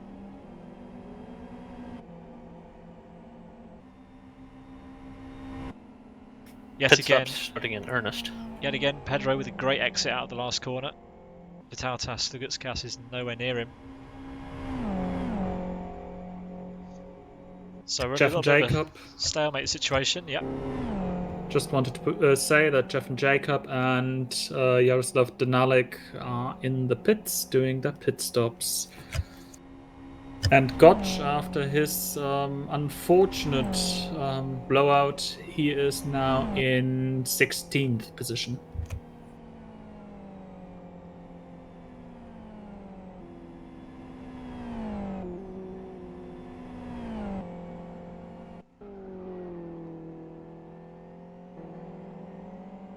Considering that David Godge had a puncture, what was it, 2 laps ago, lap 30, I wonder whether that's indicative of all of the tyres on these cars, or whether it was just a problem with his, and whether we should expect some cars at the front of this race down the pit lane at some point. Laguskas going around the outside of Kenko before turn 9. And can Picanco try and fight back, or will Lagushkas get his P3 and stay there and try to close the gap to Price and Littmanen? That's a shame we missed that battle on the screen. We just caught the end of it. But yeah, after quite a long and drawn out battle, it looks like the podium has changed once again. Vitalis Lagutskas up to P3, the bottom step for now. Considering your point about the tire life here, David Gotch had his puncture on the front left, which is not the loaded tire, so might have been something to do with flat spots when the tire is not loaded. Picanco, after being overtaken by Lagushkas, comes into the pits. Wikowski and Pantola also into the pit lane here on the 33rd lap of 49. Yeah, interestingly, Jan Wikowski opting to take a very late pit box. We'll have to see how that transpires when Nico decides to rejoin. The advantage of taking the last pit stall, you don't have to worry about the pit speed limiter on the way out. Yeah, absolutely. But here we go then. Jan pulls away, Nico Pantola pulls away, almost side by side on pit exit. It's a race out of the pit lane, so that battle resumes. But yeah, it looks like Nico just about had to slot in behind. But yeah, it did look like Nico had the better stop. Interestingly, although you pointed out you don't have to worry about the pit lane speed limit, Jan Wikowski left his pit stall with the limiter in, so he didn't trust it. Rightly so. Rightly so. Yeah, one of the reasons why at some tracks it isn't a good idea to pick the last pit stall is that you don't actually end up getting up to speed before you leave the pit lane, which gives anyone who's up to speed in the pit lane the advantage. So that's sometimes why it's not actually advantageous to choose the last pit box. But anyway. Price and Littmanen carrying on for another lap, and Lagushkas also going for at least one more lap here. Yeah, Littmanen lost about 0.2 of a second, although I have the feeling that it's currently a back and forth between those two.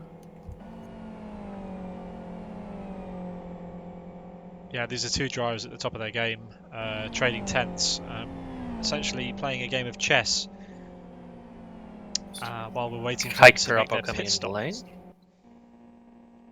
Amazing he stayed out with his damage, but Opts looking to repair it. Yeah, wow, okay.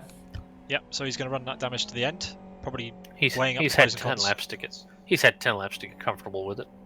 Yeah, now he's got to get comfortable with it That's again true. with new tyres.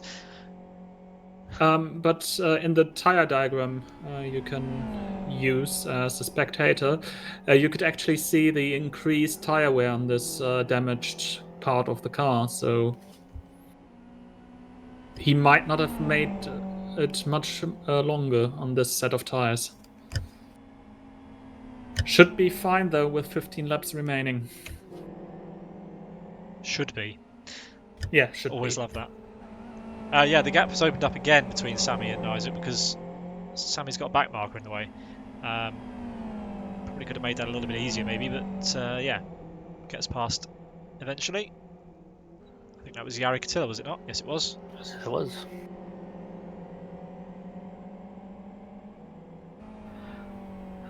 At the line this time, 15.15 Sammy laps to the remaining. pits.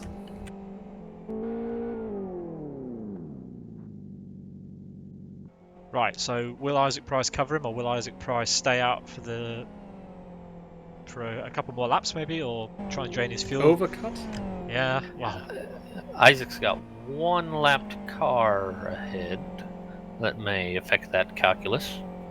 Yeah, but you've got to remember that the longer that Isaac stays out now, the more advantage he has, as long as he's got tyre life.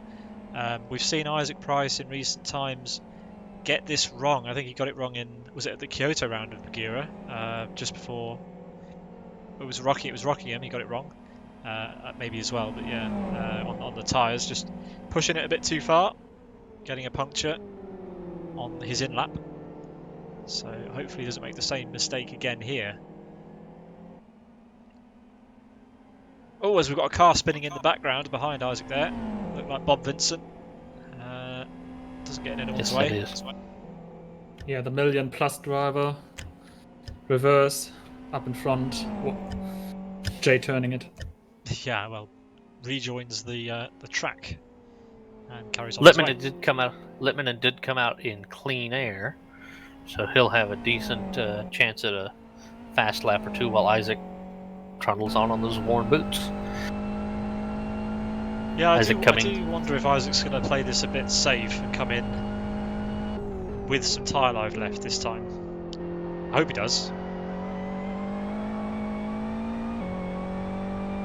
Isaac's taking it tight, so I think he's in this lap. Yes. Yeah, he's covering Sammy. So will the Gutscast take come this lap? Yeah, will the Gutscast take the lead for a lap? I wonder. Yes, he will. So the Tazos of the Gutscast will lead a lap of this race at least, and Yannick Tiller in the pits also. I wonder if Vitatas is going to take a risk here, a bit of a gamble, and try and stay out as long as he can. Obviously, he's still got currently he's got a podium position on aggregate. He was third before the pit stop started. But will he stay in third? And Isaac's going to come out comfortably ahead of Sammy. Yeah. Looks like even bigger gap than he had before the stop. Isaac has an absolutely enormous gap over Sammy Littmanen now. What has happened there? The gap's opened by like 4 or 5 seconds. One thing Isaac does is he doesn't use the pit limiter. He pegs first gear at 80.5 kilometers. Yeah, but that doesn't cost you 5 seconds down the pit lane. You don't gain 5 seconds from having 1 or 2 more kilometers an hour down the pit lane. So I'm thinking Sammy's either massively overfueled it, or left damage repair on, or something, because that doesn't add up. Unless it was just a botched stop. It's a big gap to close. Just hearing that Sammy did not repair the car, so it was something else that went wrong. So that either leaves a botched stop or more fuel in that car. Or tyres, remember. Sammy might have changed tyres, I don't know. Can we get some information on that? Well, they all changed tyres. There we go. Mr. Pitbox, perhaps?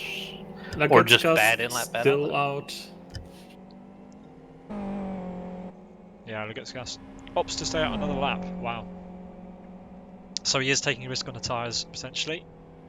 Yeah, but his tyres actually looked in much better shape when Isaac got into the pit lane, and his tyres now look right around the way they looked for Isaac. Yeah, so probably this lap. Thinking back to the start of the race, when the Gutscast he didn't have particularly poor pace, but he was quite a way back from these guys.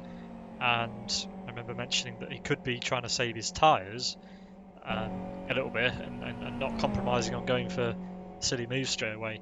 So this might be paying dividends for him right now. But we'll just have to wait and see. The strategy ended when he finally arrived at Pedro Picanco. Well, kind of, but yeah. Laguskas has 29 seconds over Littman for third.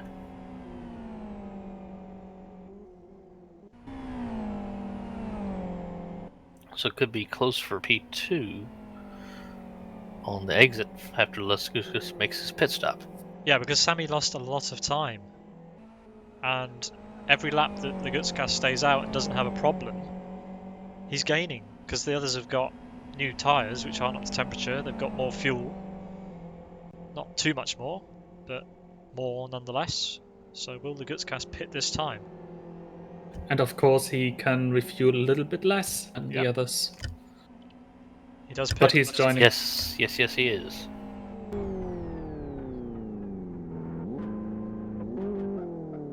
So Sammy Litmanen's pit stop was 3/4 of a second slower than Isaac's. Right, so how did the gap open up to 5 seconds? He must have made an error on his in or out lap.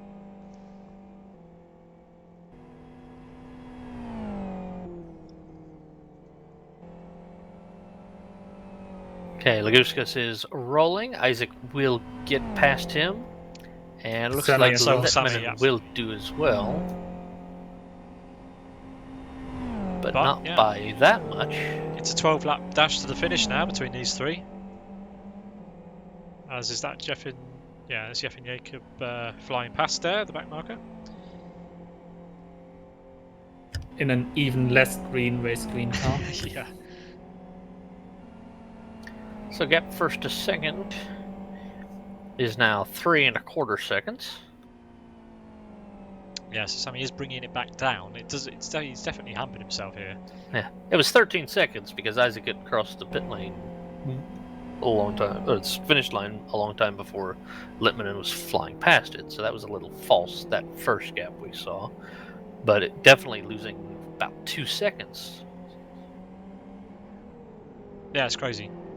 Yeah, it must have been a mixture of Sammy just not getting a good outlap, or Isaac just with the better tyres and less fuel, just able to eke out a couple of seconds in that lap. It's remarkable. Taking a reference back to our poleman Lukestik, who pit all the way back on lap 19. He's currently P9, 2.5 seconds behind Pirappa.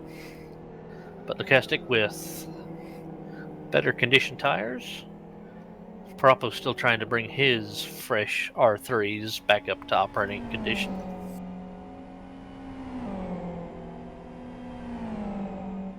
Yeah, I'm almost surprised that Daniel isn't higher up after the pit stops. But I guess stopping earlier just means that his strategy kind of comes into play now, because his tyres will be better than everyone's around him if he's managed them well.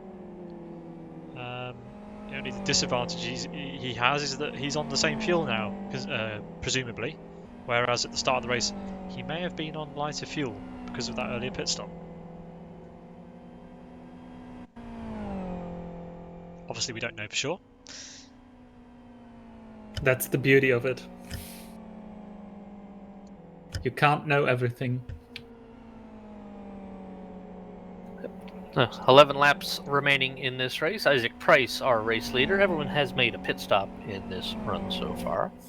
So Isaac Price leading by 2.5 to 3 seconds over Sammy Littmanen. Third place, Vatatas Laguskas.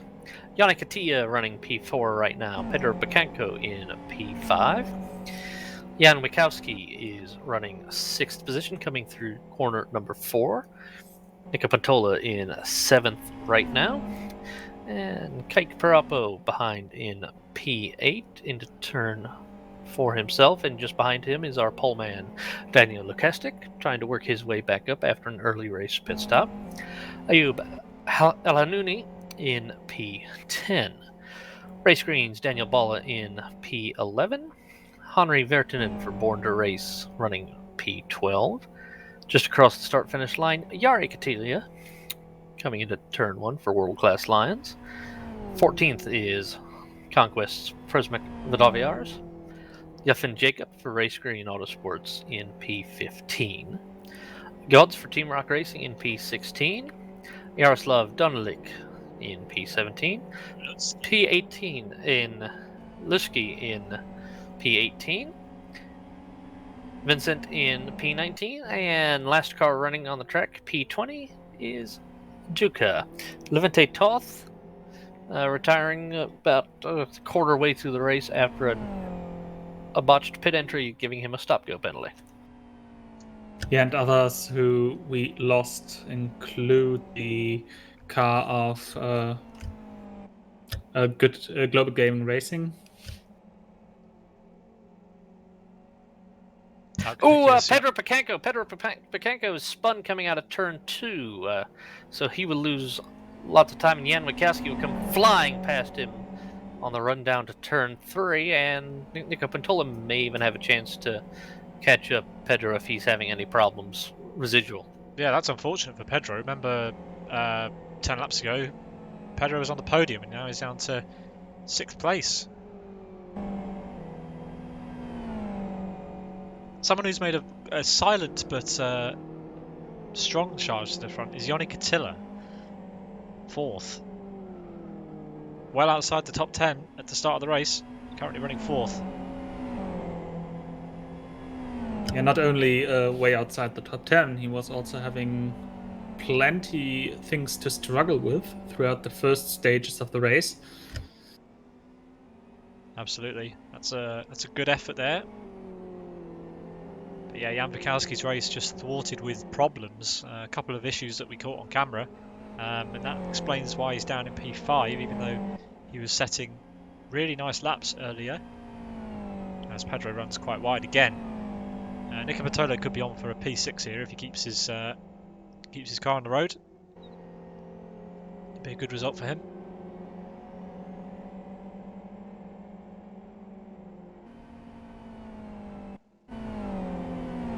The chat estimates that the mistakes Jan Wikowski made cost him around 14 seconds throughout the race.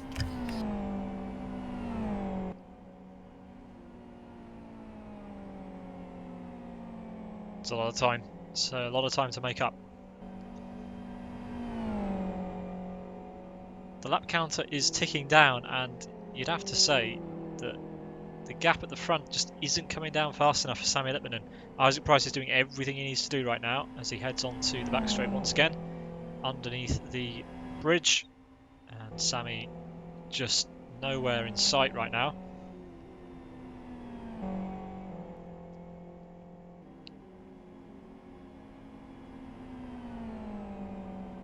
3.21 seconds currently between Isaac Price and Sami Littman.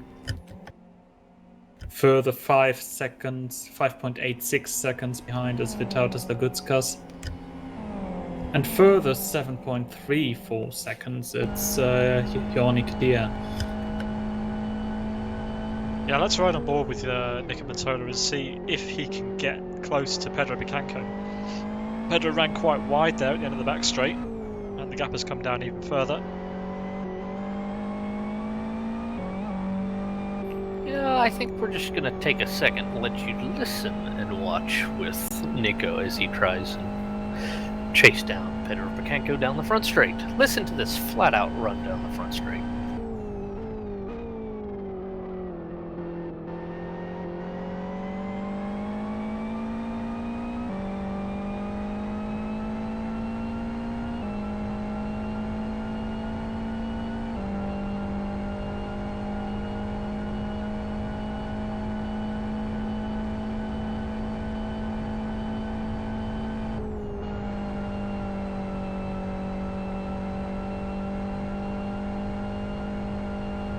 They do not lift for turn one, the brave drivers, the drivers without anyone around them. They just flick it to the right and hope. So Nico not able to stay with Picanco. Picanco actually pulling the gap out just a little bit through the first sector.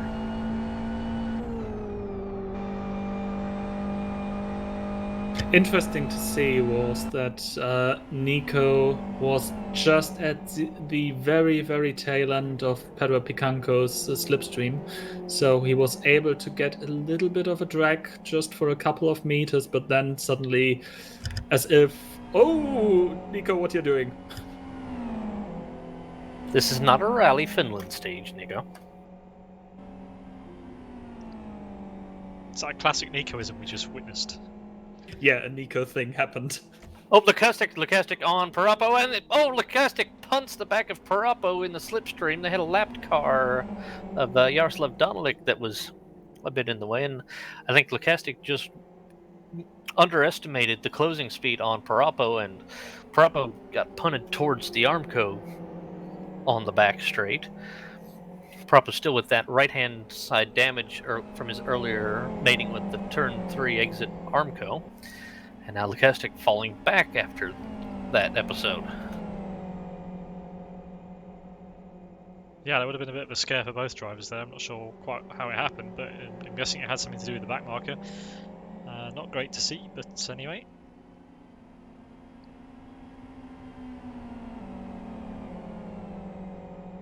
Back marker slowing down Pirappa a bit on the exit to the turn 6, 7, 8 area chicane.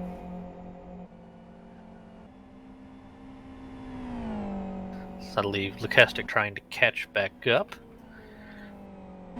All these drivers that have made their pit stops already should be coming out of heat peak.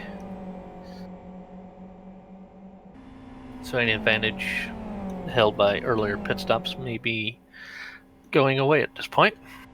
Yeah, but it's important to note that I doubt we're going to see any improvements to the fastest lap. If we do, that'll be amazing. Vitatas Lagutskas currently holds that honour, set with low fuel and old tyres at the end of his last stint. He currently runs in P3, some way off the back of Sami Lipmanen and Isaac Price. But yeah, the gap at the front is, well, it's still quite big, as you can see. And it's not changing. No. Isaac only has to hold Sami Lipmanen behind him for another 6 laps. 5 and the one he is now on.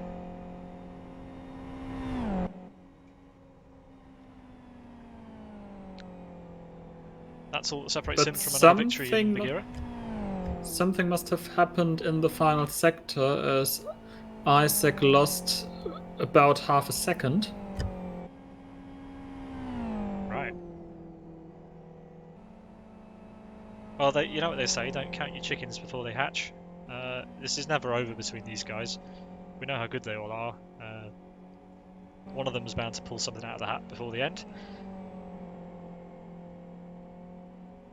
Both these drivers in P1 and 2 and 3 have a bit of a gap towards the next lapped car, but anything can happen when you get into blue flag traffic.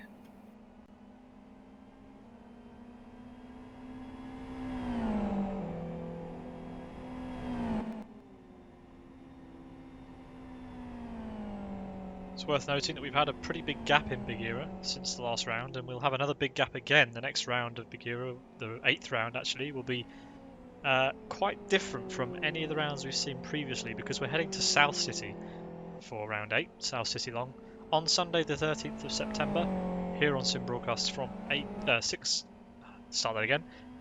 o'clock UTC. But yeah, South City is going to be one to watch. That is going to be fascinating. Very, very different track to any of the tracks we've been to so far with this series. Yeah, it's going to be very claustrophobic, to be honest.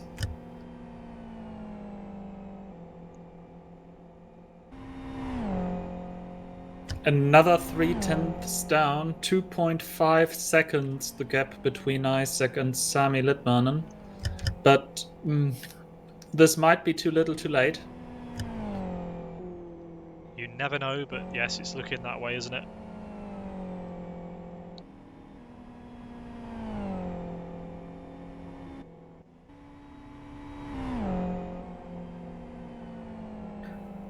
I wonder if Isaac might be taking just a little less risk. May not be pushing flat chat. He's still going at full pelt, but not taking unnecessary risks. You mean like instead of going 110%, he's going 109%? Perhaps. I like that. Well, the usual problem is once a race driver does not anymore do more than 100%, he does mistakes. You shoot up to 108.9%, and all of a sudden you're upside down on fire. Yes. Ooh, someone up ahead of Isaac at the last chicane got it all wrong coming out of the chicane and laid down some thick marks of rubber. That is Lauki. Yeah, Pavlichki for Viaduct Czech Racing Team. Yeah, we lost his teammate at some point, maybe between the sprint and the feature, but Radek Lutski no longer in this race.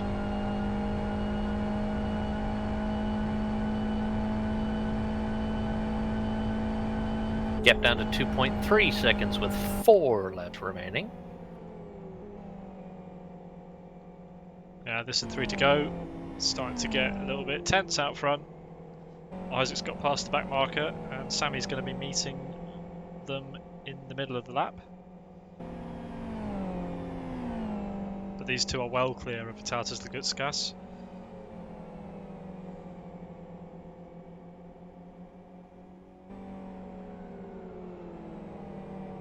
Lutsky struggling on the racing line.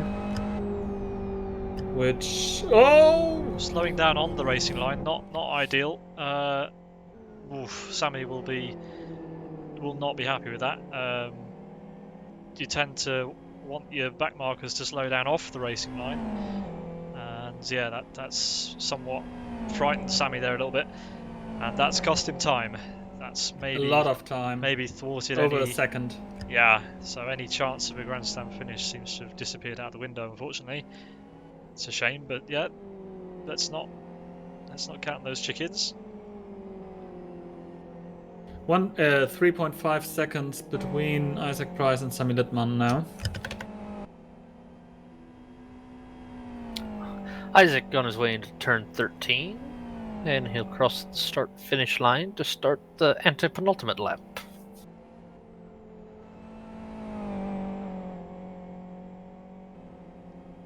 It won't be the penultimate lap yet, will it?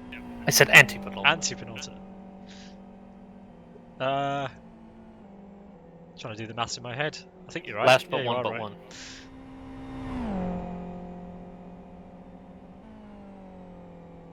The German guy in the booth is now really astonished by learning vocabulary today. Yeah, I misheard. I mean, yeah. Ah dear. So yeah, P1 to 3 separated by a remarkable gap, really, considering the length of the race. Really good from all these guys, considering also that they had to come through traffic to get here. Hopefully the Gutskas can get past Lutsky without any issue. There we go.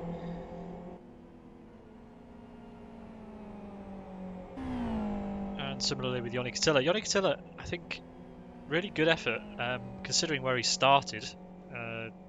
Well down the order. It's a good effort from him to come through to P4.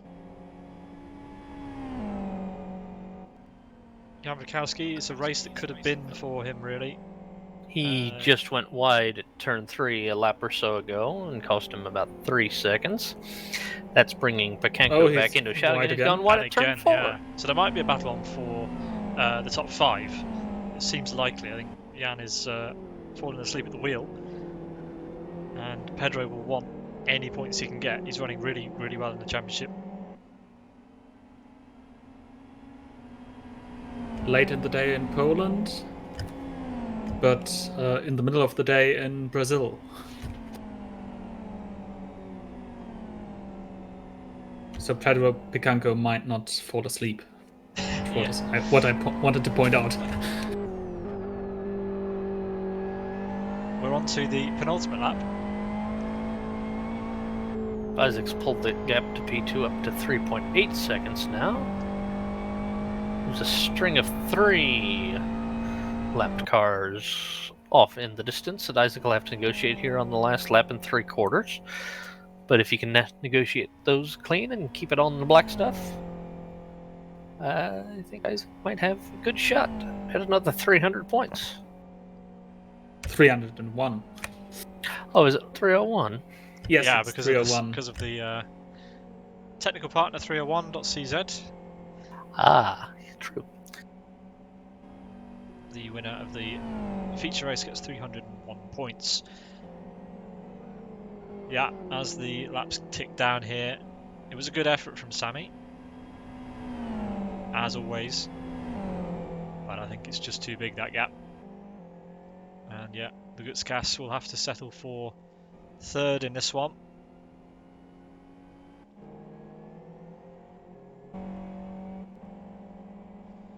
That gap between Pedro Picanco and Jan Wachowski is really close. Can Pedro do what he needs to do in the lap and a half that we have left? He sets faster split times compared to Jan Wachowski.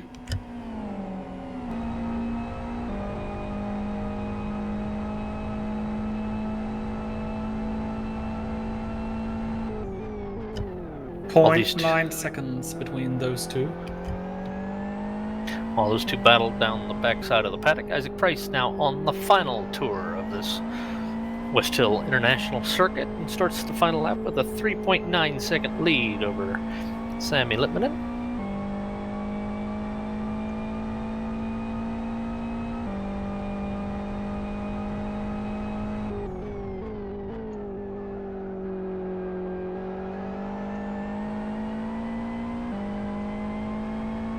Onto the final lap they go then. Pedro not with the best exit, but yeah, this gap is just a little bit too big, I think.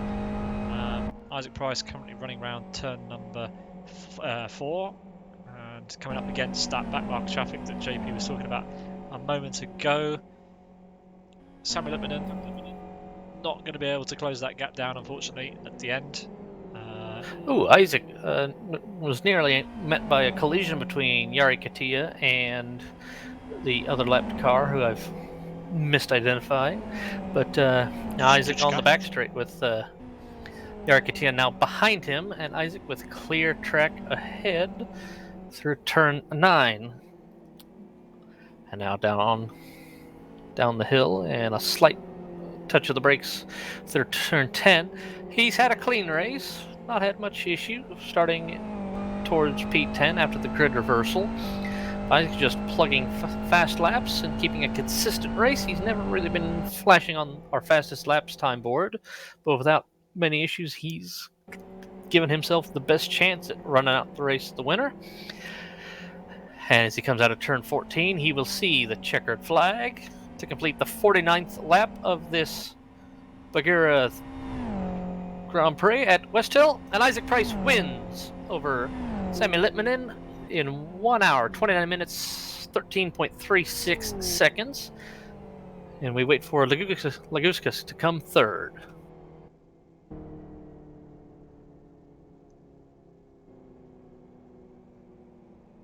Yannick Katia finishing in P4. Jan Mikowski with varying off-track excursions throughout the race, finishing P5, a good finish for him, all things considered. 6th place, Pedro Picanco, after having a late race spin. Nico Pantola from 2nd to 7th position. Kike Pirappa will come home in 8th. Although Daniel Lukastik very slow coming down the pit straight. I wonder if he's run out of fuel. Oh, please tell me he makes it to the finish line. Well, he's got enough speed to get there, but looks like Lukastik has just misestimated his fuel needed. Wow, I mean, that was well timed, or not. I mean, I think he lost out a place there, didn't he? I think he was running around in P9. Yeah, 1 place. So yeah, that's unfortunate, but at least he made the finish in a top 10 position. Daniel Balla comes across in 11th. Virtanen coming 12th. Vidaviars will come 13th, and looks like Vidaviars will be our last car to take the checkered flag, as he's heading into the final corner now.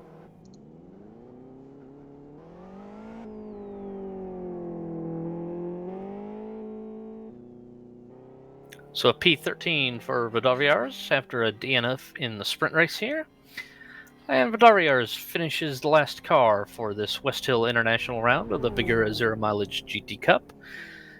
Isaac Price taking the win from Lipmanen and Laguskas, your podium. 12 seconds separating the top 3. Isaac sitting there on the start-finish line underneath the Buggyra Games 301 billboards. After 90 minutes of racing, he is victorious. Lipmanen, I think, is now out of fuel and trying to push himself to the finish line on the starter motor. Someone will need to drive around and push him around. By the way, any drivers that want to join us on TeamSpeak for a post-race?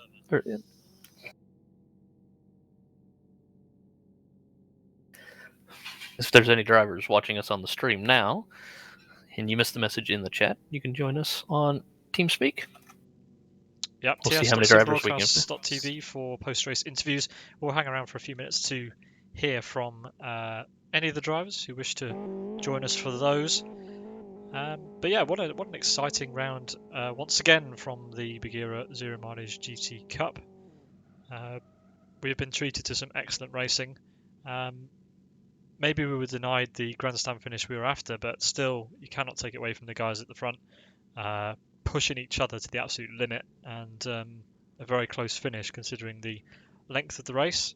Very entertaining battles up and down the grid throughout, so thank you to all the drivers for that. We do indeed have Isaac Price here with us. Hello, Isaac. Hello. Congratulations once again on a triumphant race. Talk us through your experience about from round 7. I mean, I don't know really where to start, but yeah. So quali, I don't think anyone really put a good lap together, but I wasn't that far away from what I could do. I didn't really have the pace in quali to do that much better. I think P3 was about where I expected to be. I got a really good start. Got into the lead, but I made a mistake in the chicane, which allowed Lakuskas to get a run on me, and then I made another mistake in the last sector, which allowed Sammy to get past me. So all the places I made up in the sprint race, I lost. But then that gave me a better position for the main race. Yeah, and talking of the main race, you managed to pull a bit of a gap over Sammy and Lagutskas very early on. You got a couple of cars in between you, and that gap pretty much stayed the same all the way up until your pit stop. Sammy kind of closed that gap a little bit towards the end, but as soon as Sammy pitted, you did one extra lap, and that seemed to be all that you needed. We think that you gained maybe 3, maybe 4 seconds over Sammy just due to stopping one lap later. Sammy's stop was slightly shorter, slightly longer than yours, but still, it was the advantage that you needed. So, yeah, talk us through that, the looming Sammy Lipman in your mirror throughout that race. Well, basically, after what happened at Blackwood, where I was stuck behind Guskas and couldn't pass, I put more fuel in for this race. So I was fairly confident that I would have more fuel than Sammy, at least. I wasn't really looking too much at anyone else. So once Sammy pitted, I when I went into the braking for the last corner, I felt something a little bit weird through the wheel. So I wasn't sure if I was going to get a puncture or what was going on. So I pitted, but the reason I gained time was because I still had fuel left. But I still had the same feeling after the pit stop. So I think my tyres probably could have gone a few more laps. But obviously after Rockingham, where I got a puncture and lost a second or third place, I didn't want to take any silly risks when I was already in the lead of the race. I just had to manage the gap and not do anything silly and make any stupid mistakes. Thanks for that, Isaac. Anybody got any other questions for Isaac before we ask him about the championship in general and moving forward to round 8? Doesn't sound like it. Well, anyway, congrats, Isaac. So what are your thoughts going towards South City? Obviously, it's going to be a very different race compared to the races that we've had already in this championship. How do you feel about the tight and twisty streets of South City in the XRR? Yeah, I think South City is going to be a really tricky race. Obviously, it's probably the hardest track on the calendar, so the field spread will probably be the biggest there. But then it's going to be really hard to overtake. So, yeah, I think it'll be definitely an interesting race. It should be interesting to see for sure. I think the most interesting thing about it is that obviously because it is so difficult to overtake, the roll of the dice on the switch from the sprint to the feature race, if 19 positions are reversed at South City, that's going to be. I think you'll just be thankful that you've got 90 minutes to try and carve your way through the field. I think. Yeah, for sure.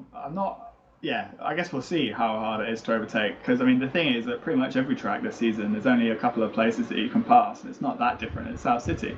The difference is that when you go for the moves, if the guy decides to fight back, you're not running onto a bit of grass, you're running into a wall. So obviously there's a lot more risk involved when you go for the overtakes. So, I mean, like today, when I was battling for the lead, when I was getting to P1, we obviously had a bit of contact, and because I wasn't expecting him to stay on my outside, I ended up putting him on the grass. But obviously, if it was a race at South City, I would have put him in the wall, and I probably would have got some damage, and yeah, it would have been a much bigger deal. So yeah, it'll be interesting. I've never really had to overtake anyone really in GTRs around South City. Like usually you kind of qualify, because qualifying's so important. You put everything into quali, and then you just stay where you are pretty much. But obviously this time it'll be different.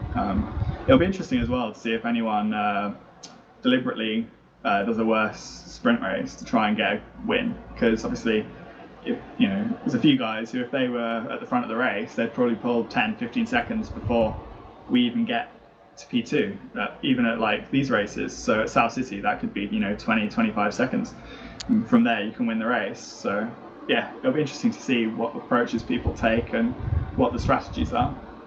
Yeah, adding on to that, obviously you've got the roll of the dice between P10 and P19, and even if someone sandbags to finish P10, they've still got 9 cars to get through. But you've also got to remember the traffic aspect as well at a track like South City. We saw a few incidents during this race. I don't know if you were involved in any, where the backmarkers were not being the most aware, or maybe that's unfair. I don't know, but sensible. Thank you, voice in my ear. Yes. So yeah, I think that's just going to be another factor to consider next race. But anyway, thank you very much, Isaac, once again for the interview. Congrats again on your win, and hope to see you next round at South City on Sunday, the 13th of September. Yeah, thanks. Cheers, Isaac.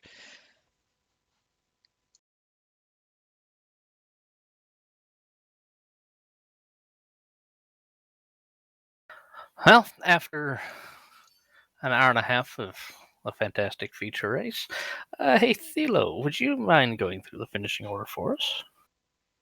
Absolutely. So Isaac Price, the Williams Esports driver, wins 301 points from this feature race. He finishes first in front of Sami Litmanen for Team Siders, who gets 11 points less than the race winner. Third position, Vytautas Lagutskas Last Lap Motorsports, rounding up the podium positions. Yannick Attia for World Class Lines in fourth position. Jan Wikowski, Conquest Racing, in fifth. Pedro Picanco for Road Presa Racing in sixth. Nico Puntola for Genuine Racing in seventh. Kaike Pirappa, Energy Virtual Racing in eighth. Ninth position for Ayub El Hanouni in the Born to Race car. 10th, Daniel Lukastik, our pole sitter, who starts for Frag Masters. 11th position, Daniel Balla, Race Green Autosports, followed by Henry Virtanen for Born to Race, who had a remarkable feature race after a horrible sprint race. Prashmak Vodoyats for Conquest Racing in 13th position. Jarek Attia for World Class Lines follows him in 14th, one lap down. David Gotch, Team Rock Racing in 15th. 16th, Jeff and Jacob for Race Green Autosports, followed by Jaroslav Donalik, Pavel Litsky for Viaduct Czech Racing Team, Bob Vincent for Million Plus, and Roman Duchka for M3 Racing in 20th position. Thank you very much for that, Thilo. Thank you very much, everybody, for watching. This has been another Sim Broadcast. If you want to see more what's coming up on our channel, you can check us out at simbroadcasts.tv. On Tuesday, we have the return of the Teamwork Racing Championship 2020 for round 30 at Fernbay Black in the GT2 category. That's kicking off here at 7 o'clock UTC on Tuesday evening.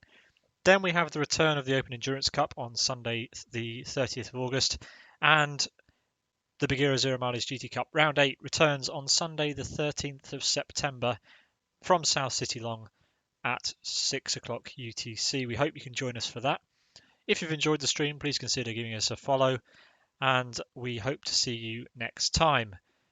The technical partner for the Buggyra Zero Mileage GT Cup is 301.cz, and other key partners include Zero Mileage Lubricants, Excalibur Army, Slovak Training Academy, Eldis, VAG Logistics Services, K-Tech, New Trend, A-Track, GC System, and Yordak.